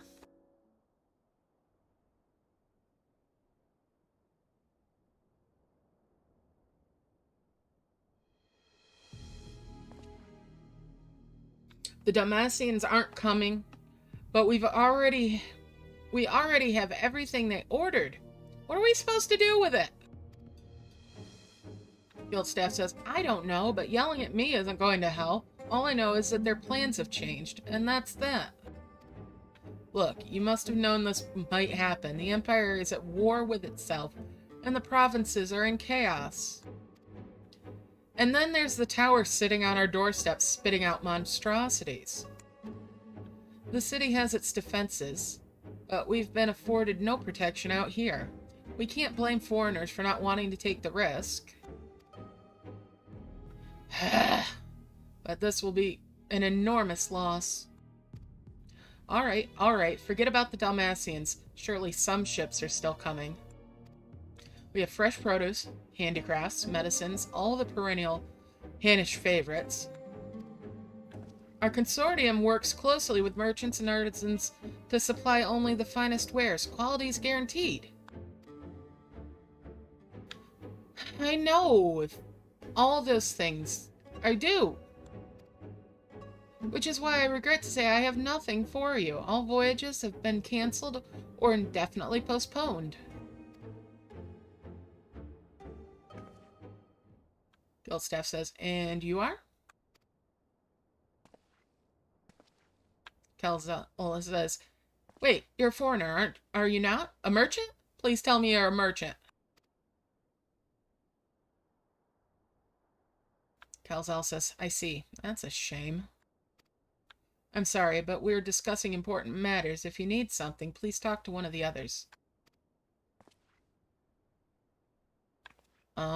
Excuse me? My name is Matsuya, and I'm here to see Calzal.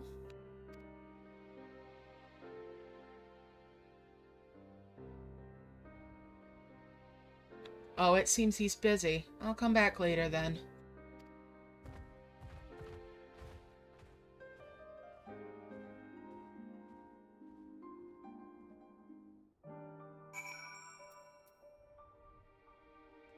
Let's go talk to him.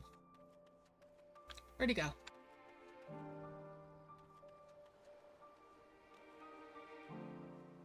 There he is.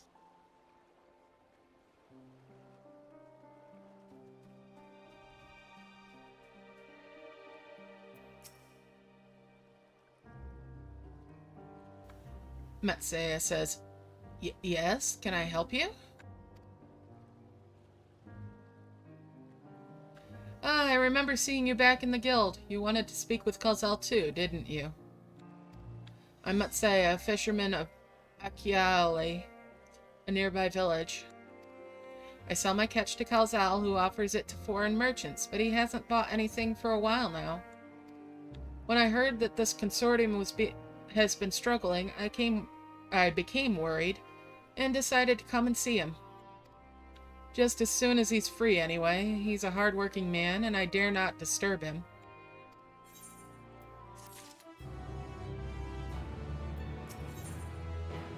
Alright, Matsuya regards you nervously. If I may ask, what is it that you do?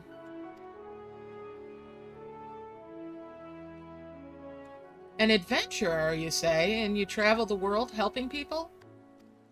Then that must mean you're great at dealing with strangers. Please, won't you teach me to be like you?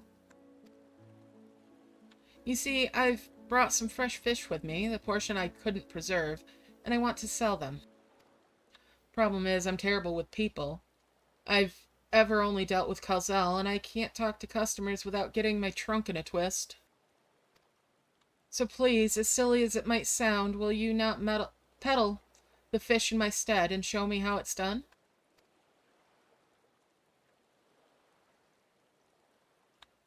Matsuya says, if you're willing, please let me know and we'll begin at once. Events that follow cannot be skipped. Alright. You'll do it then? Show me how to deal with the customers? I'm in your debt. Right, please try peddling my fish to, shall we say, 3 people here in Yedlamed.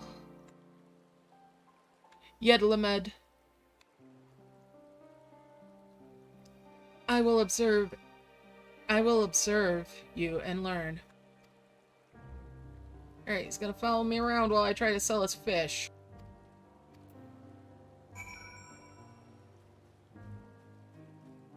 Alright, let's come down here.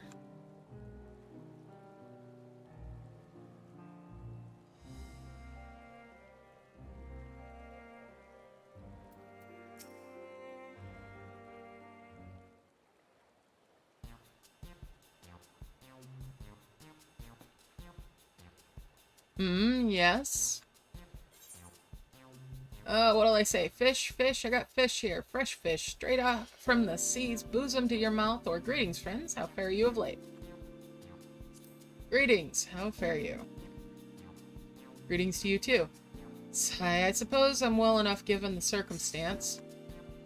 Things have settled down somewhat, but it was utter chaos when that tower first appeared. Everyone grabbed whatever they could, trampling over each other to get to the city. Many remain here for now, but I could not stay away. Or remain there for now, but I could not stay away. I had to come back, continue with my life, such as it is. Whether or not it was the right choice, only time will tell. What'll I say? It's too risky out here. Maybe you ought to move to the city too. There's no place like home, but don't do anything dangerous, eh? Oh, no place like home. Oh, trust me, I don't. I make sure to keep clear of the tower, and when other monstrosities emerge from it, I heed the Radiant Host's instructions. I hope they deal with it soon so we can get back to our normal lives, to the days when we could earn as much as you gave and tuck into a meal satisfied that you did a good work. Speaking of meals, why not have some fresh fish today?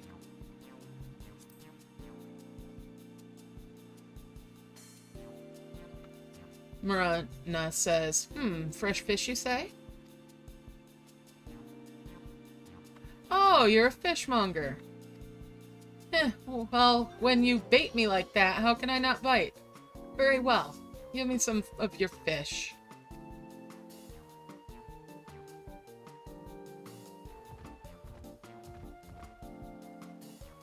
Matsuya says, thank you for your custom. The catch of the day is Shallow's cod.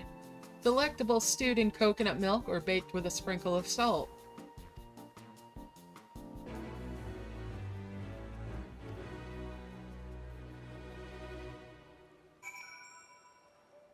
Alright.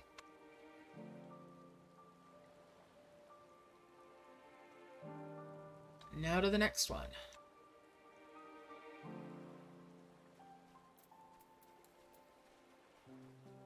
Let's run!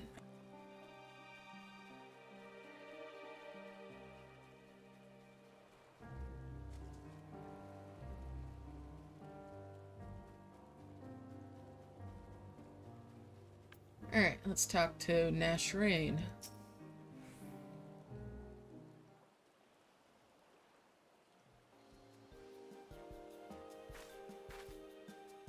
A hawker, are you? Do you sell fruit by chance? If so, I want to buy some amra. Let's say a dozen. They don't need to be export quality. What do you say?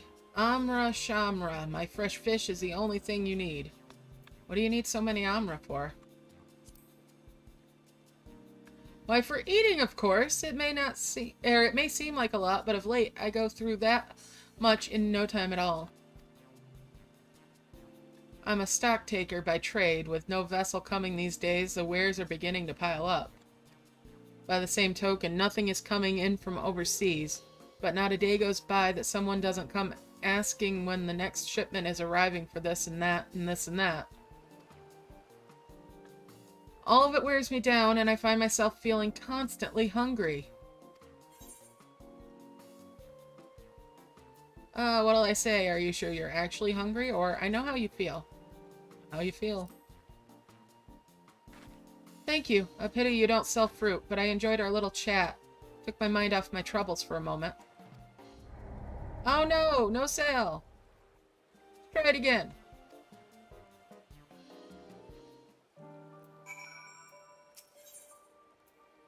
Oh, never mind. Okay. No sale there. Let's talk to the last one.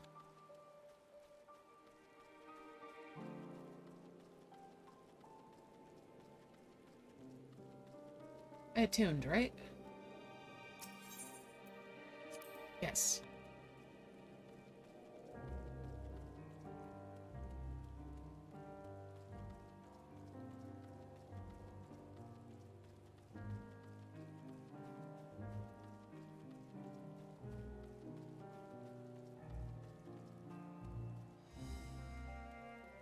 Alright, so let's talk to Basam.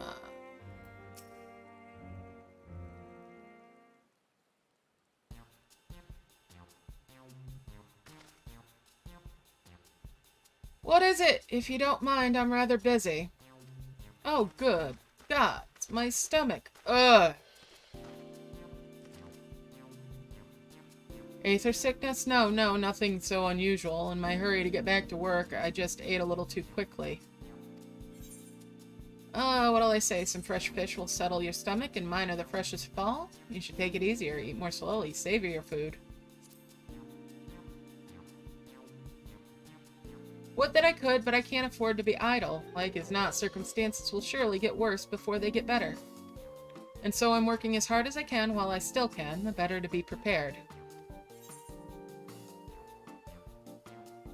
What an industrious young man you are. How did you intend to prepare?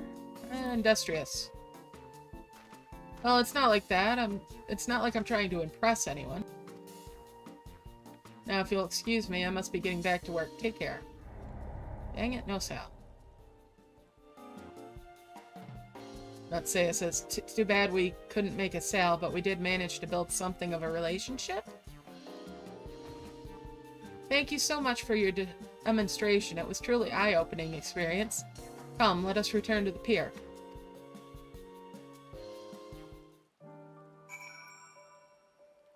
Alright, back to the pier.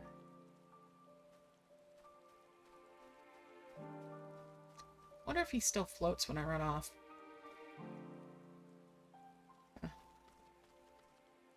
No, he does fall down. When I first went through here, if you ran off that edge like that, he'd float.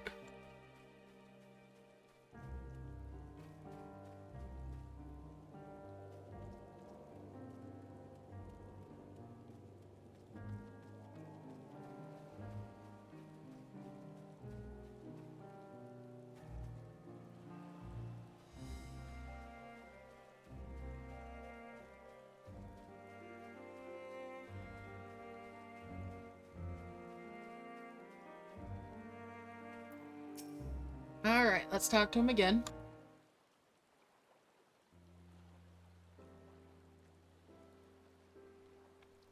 Thank you so much for showing me how to talk to customers.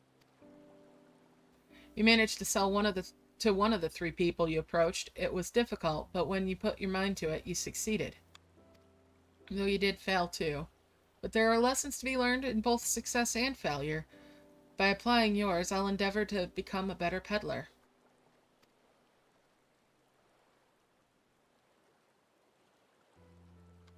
Still, there's only so much I can do alone. I hope that things will return to normal for Calzette all soon. I thought I heard a familiar voice, Calzelle says. And who should it be but Matsea?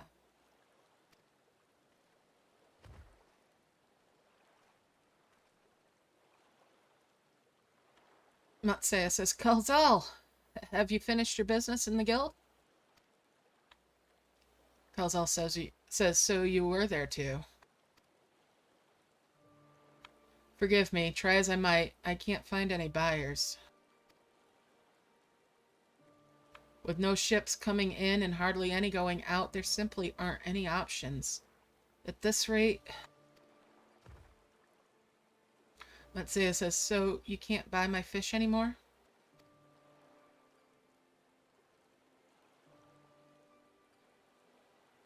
Calzelle says, I'm sorry, Matsea. I truly am. But for now, you must peddle your own goods. Matsea says, but by myself I can't.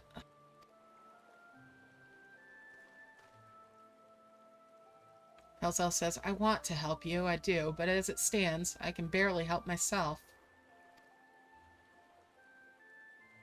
Calzelle says, I've poured my all into the consortium, and I'll be damned if I let it fall apart. I have friends and families depending on me, and I won't fail them.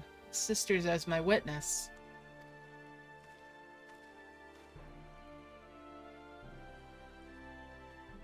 Matsea says, Calzelle! And yes, it is quite sad.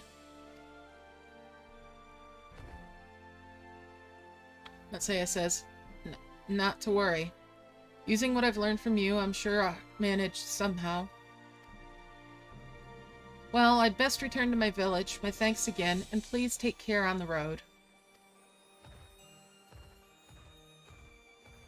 Things are tough all over.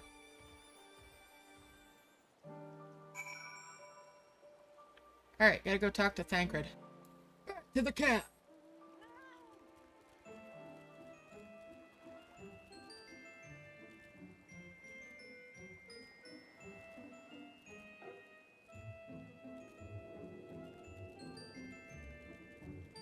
Alright, guys.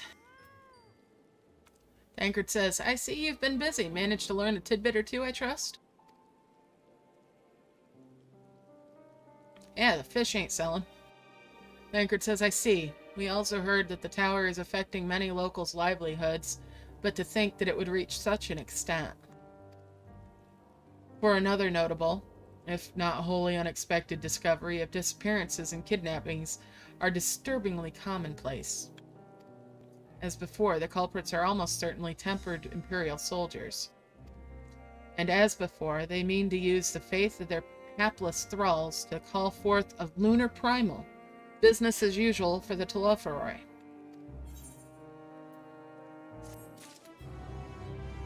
Estinian? Judging by his furrowed brow, something important has occurred to Estinian.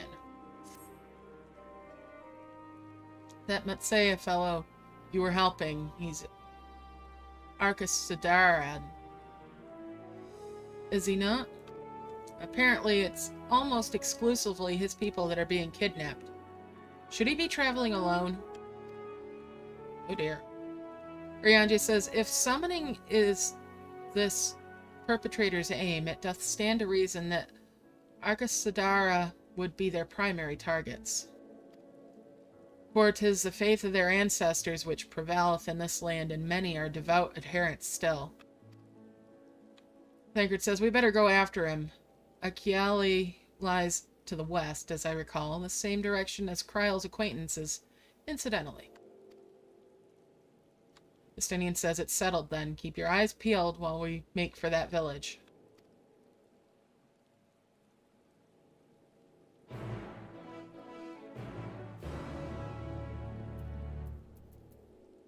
Summon the luggage. Get on my bike. Let's go find an elephant man. No, we'll talk to the chocobo keep though. Alright. Destination right up ahead.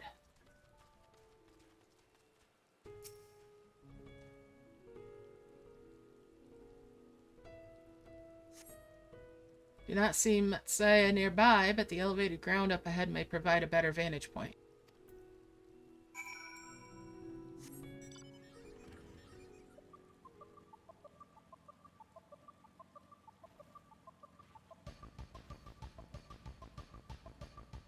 Oh, shnikes. There's a hunt over here.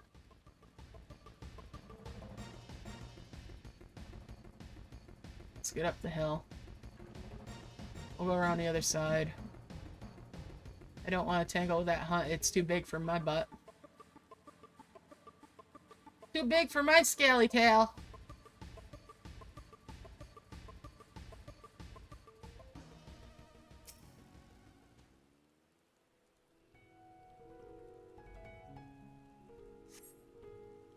Do not see Matsaya from here either.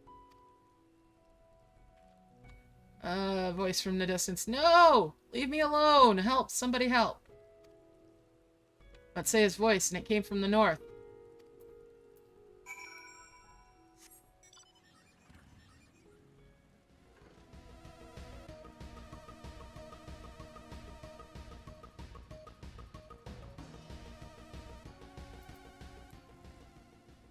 Oh boy. Oh! Tempered Imperials.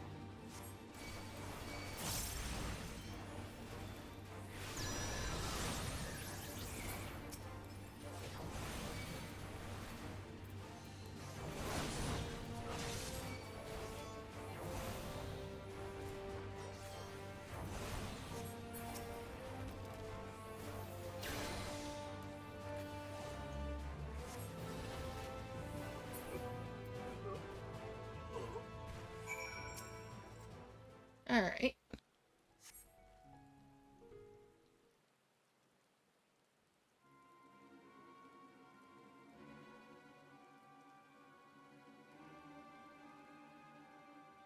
Matsaya says, huh?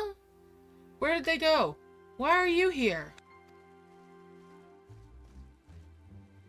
Tancred says, I see you found him in time.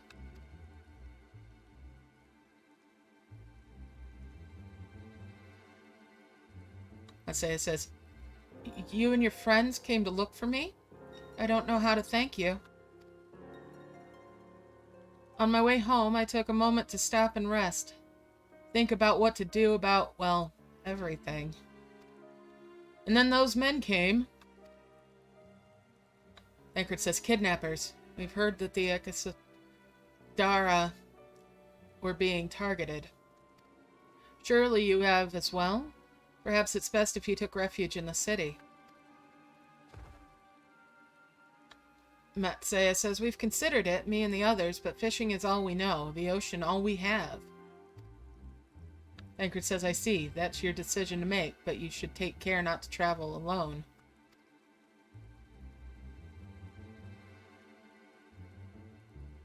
Arianja says, a question, if I may?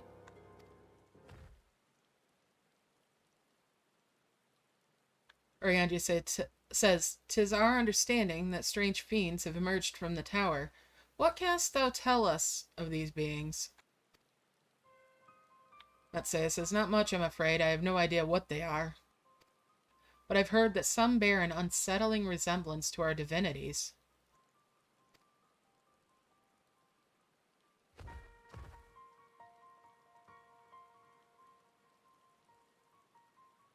Matsaya says, for that reason, some have taken to calling the tower Zot. House of Divinities in the old tongue, it means. But they're not true divinities. They're monstrous imitations that bring only death. Oriange says, to have one's faith so twisted is a grievous indignity, and full justified art thou in thine outrage. Know that 'tis not... that it's 'tis... Check, please. Alright, let's start over.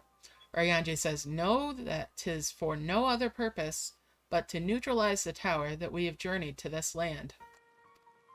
In time, we may be forced to contend with these false gods, and thus we would learn all that we may about them. Wilt thou not tell us of thy divinities and their true nature? Matsea says, you've come all this way to save us? Really? To think I had you peddling fish! But to answer your question, yes, of course. We would gladly tell you about our gods. We, I say, because I am a terrible storyteller, and I'd ask my fellow villagers to do it. So please come to our village. We're good gods-fearing folk, all of us, and we'd be honored to share our knowledge. And fish. Oriange says, what sayest thou? Shall we pay visit to Akyali?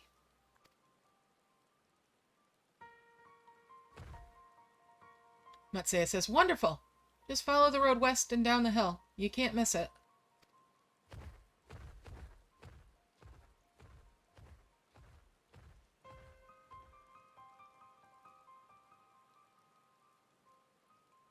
Oriange says, so 'tis a simulacrum of Thavnarian gods that are being summoned. If any doubt existed before, there can be none now. The kidnapped Hanish are imprisoned in the tower.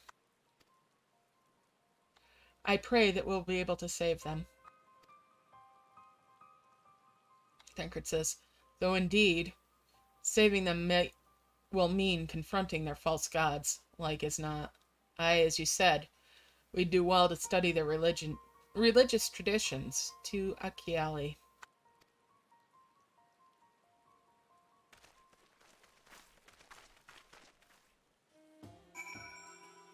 Alright. Let's go.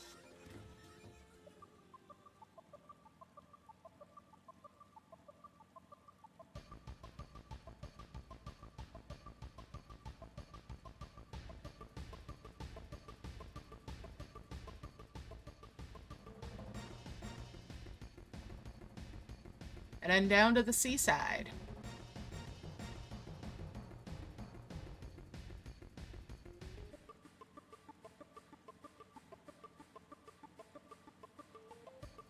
Alright, Matsea.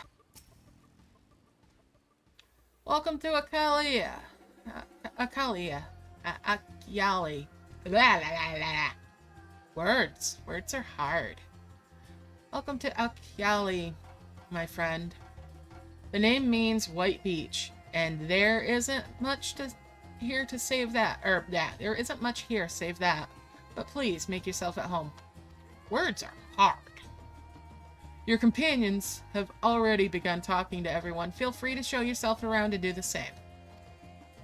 Any one of us can tell you about our gods, but you could do worse than to start with Hanga and old Hestveda. They are free at the moment, as it happens. Alright. Hanga.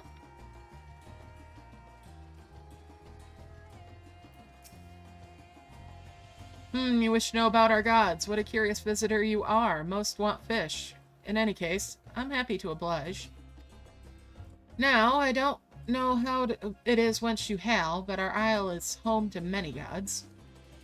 They can be divided into two groups. The Manusaya, beings of wisdom who assume the form of men, and the Murga,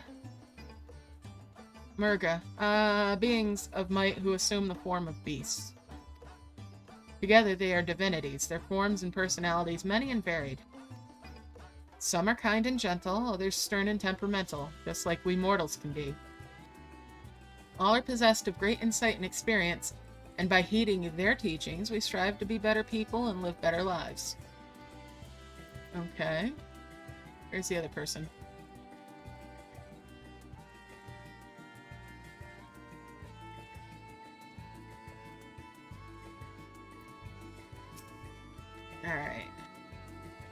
Interested in learning about our gods, you say? Heh. That's what I like to hear. Prick up your ears then and listen. In ancient times, the Manusea and the Murga, deities who look like men and beasts, respectively, were locked in conflict. Eventually, seeking the wisdom of the Manusea, the Mugra cast aside their own heads and took up those of their foes. Likewise, the Manusea coveted the might of the Mugra, and so they too resolved to trade heads.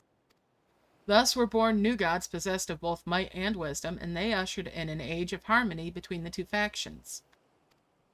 From then on, as a sign of their esteem for one another, the Manusea have worn animal faces and the Mugra the limbs of men. Interesting. Alright, Matsea.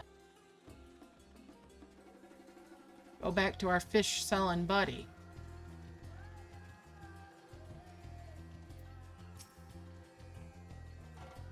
Matsea says, there you are. Learned a thing or two about our gods, I trust?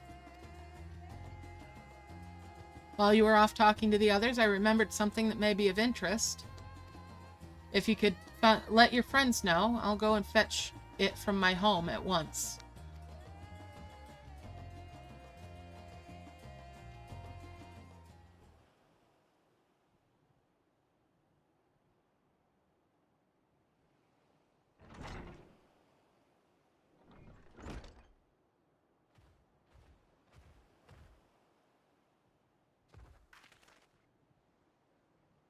Matsea says, apologies for the wait. I wish to show you this hanging scroll which depicts 3 of our most revered deities.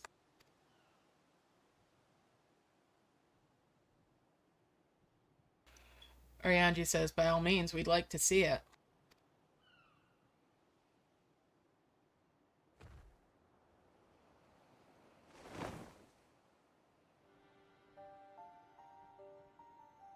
They are Manusea.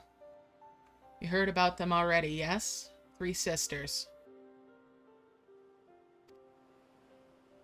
The center one is the eldest, Sindurova, a goddess of wisdom. For this, alchemists hold her in the highest. To her right is the middle sister, Sandurova. As a goddess of wealth, she counts many traders among her followers.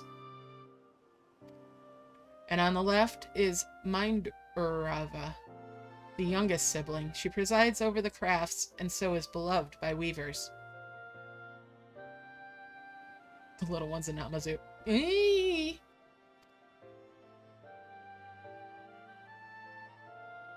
Although each is worshipped for different reasons, the sisters are usually portrayed together in these works, which people keep in their homes for good fortune.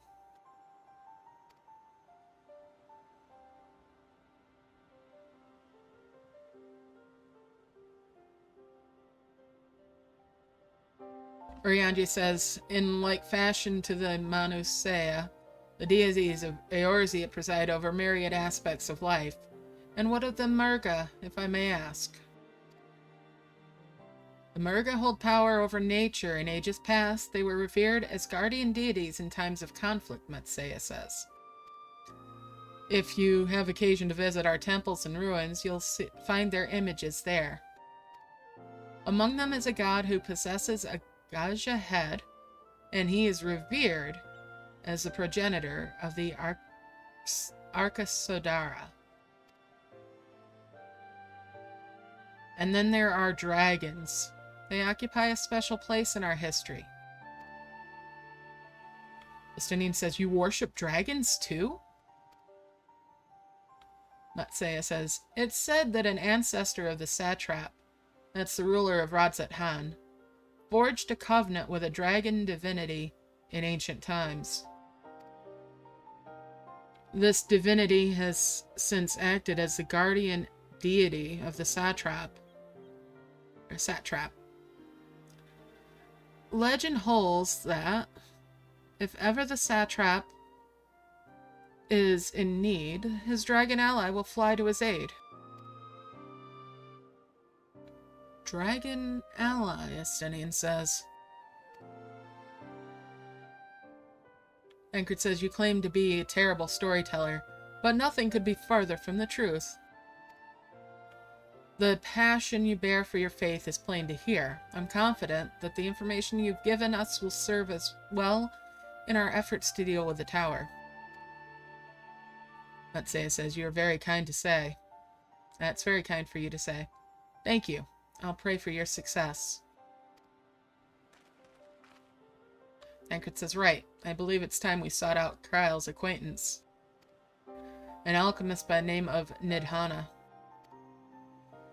According to Kryle's notes, we are to find her in a place called the Great Work, further north along the coast.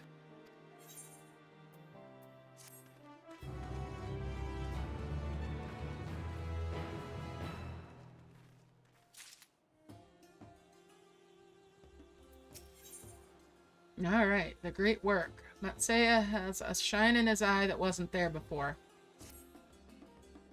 Matsea says, Did you say you're going to see Nidhana? Oh, how I envy you. She's brilliant and beautiful, kind and understanding, and did I say she's beautiful? Oh, I wish I could stare at her dainty ears and adorable trunk all day. And those eyes. When you meet her, take care you don't drown in them. Somebody's got a crush.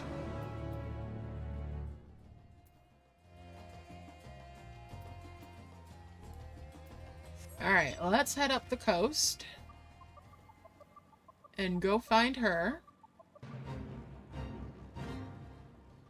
And I think that will be my stopping point for tonight.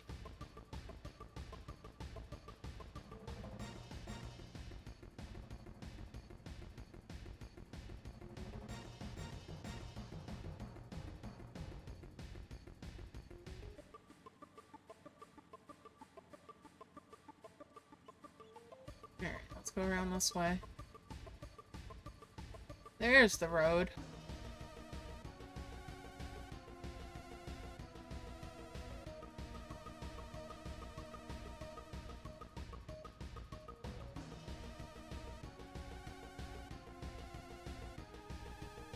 Oh!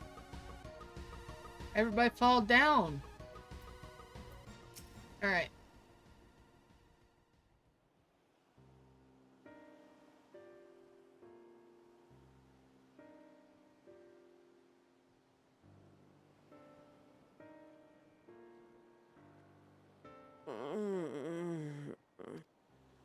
What happened here?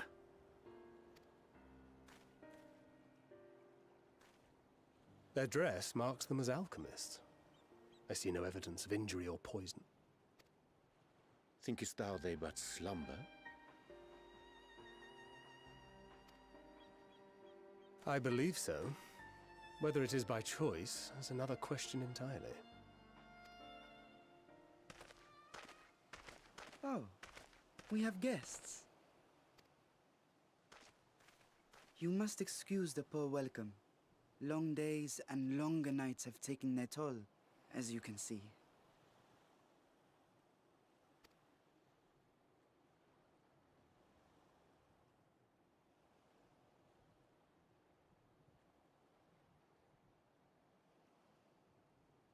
I am Vashan, servant to the satrap. My task was, in fact, to wake these good men and women, if you will allow.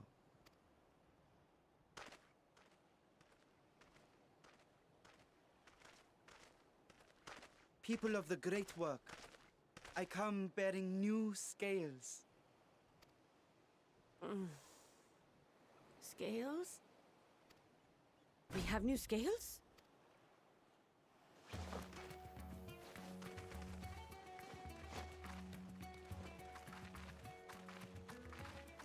Yes, my friends. Gather round. I have them right here.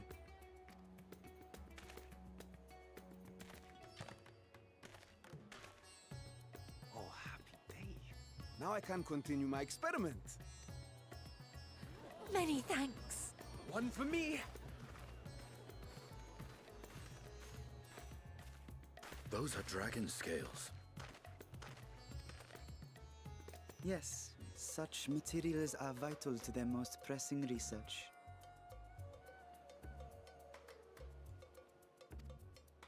And we are fortunate to have them. Our experiments are so close to bearing fruit.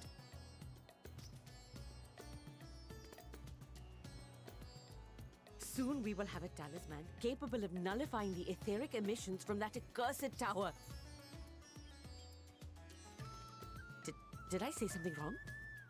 Are you not here with Varshan? Wait, who are you people?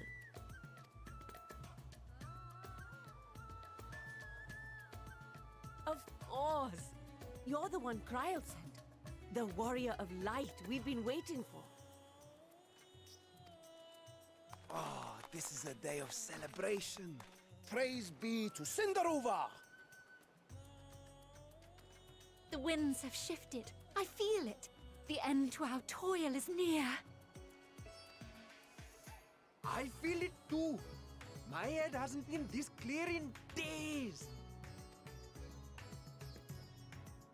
Tell me, how did you acquire those scales? Curious that it concerns you so. But worry not. They were freely given by the dragon with whom our satrap has forged a lawful pact.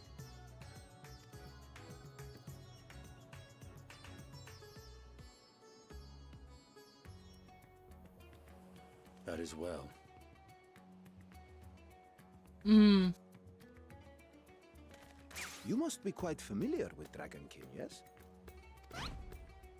Is this their congealed blood I see on your weapon? Speaking of dragon blood, you yourself have been infused with it, have you not? Augustinian! I should like to draw a file or two, if so. Now, see here. Come along, come along. I must insist that you visit our laboratory. Cease your shoving, or so help me.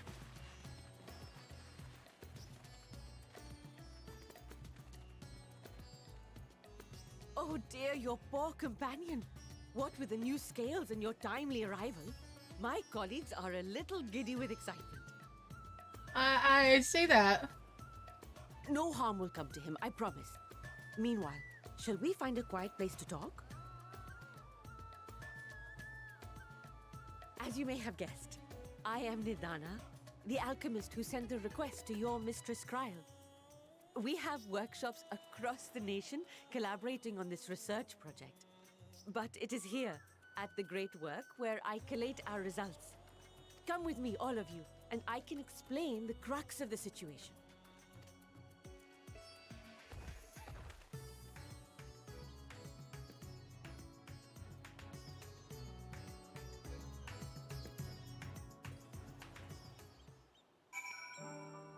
Alright, let's go attune.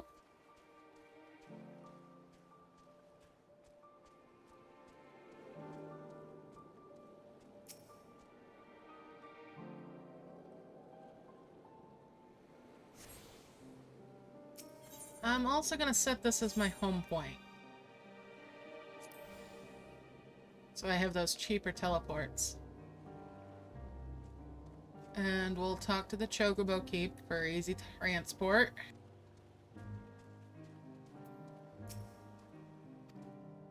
Until I get my aetherites out here. Or, yeah, my aether currents.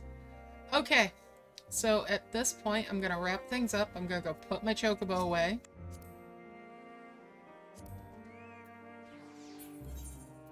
So that Ms. Gleep has another bird to train, which makes her very happy. She loves to train our Chocobos.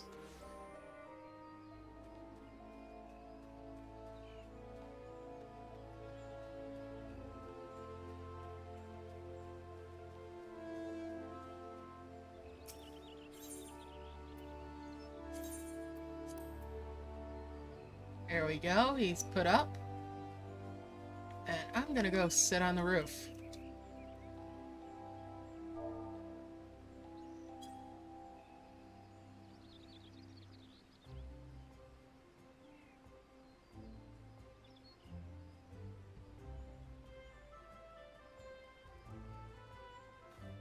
Whoops, I went through.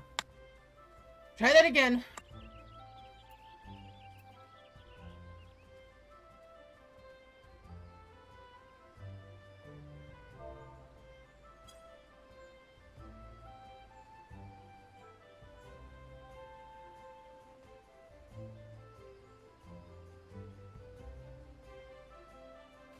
Dang it! I'm not getting quite the right spot this time.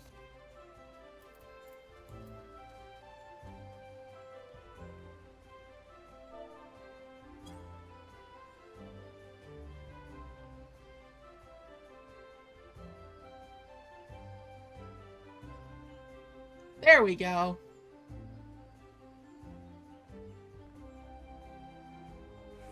Back on the roof as I was when I got started today.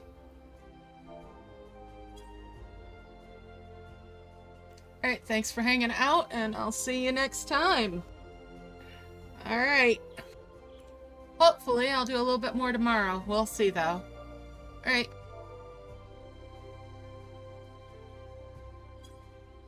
Bye for now, guys. Alright, see you later. Night.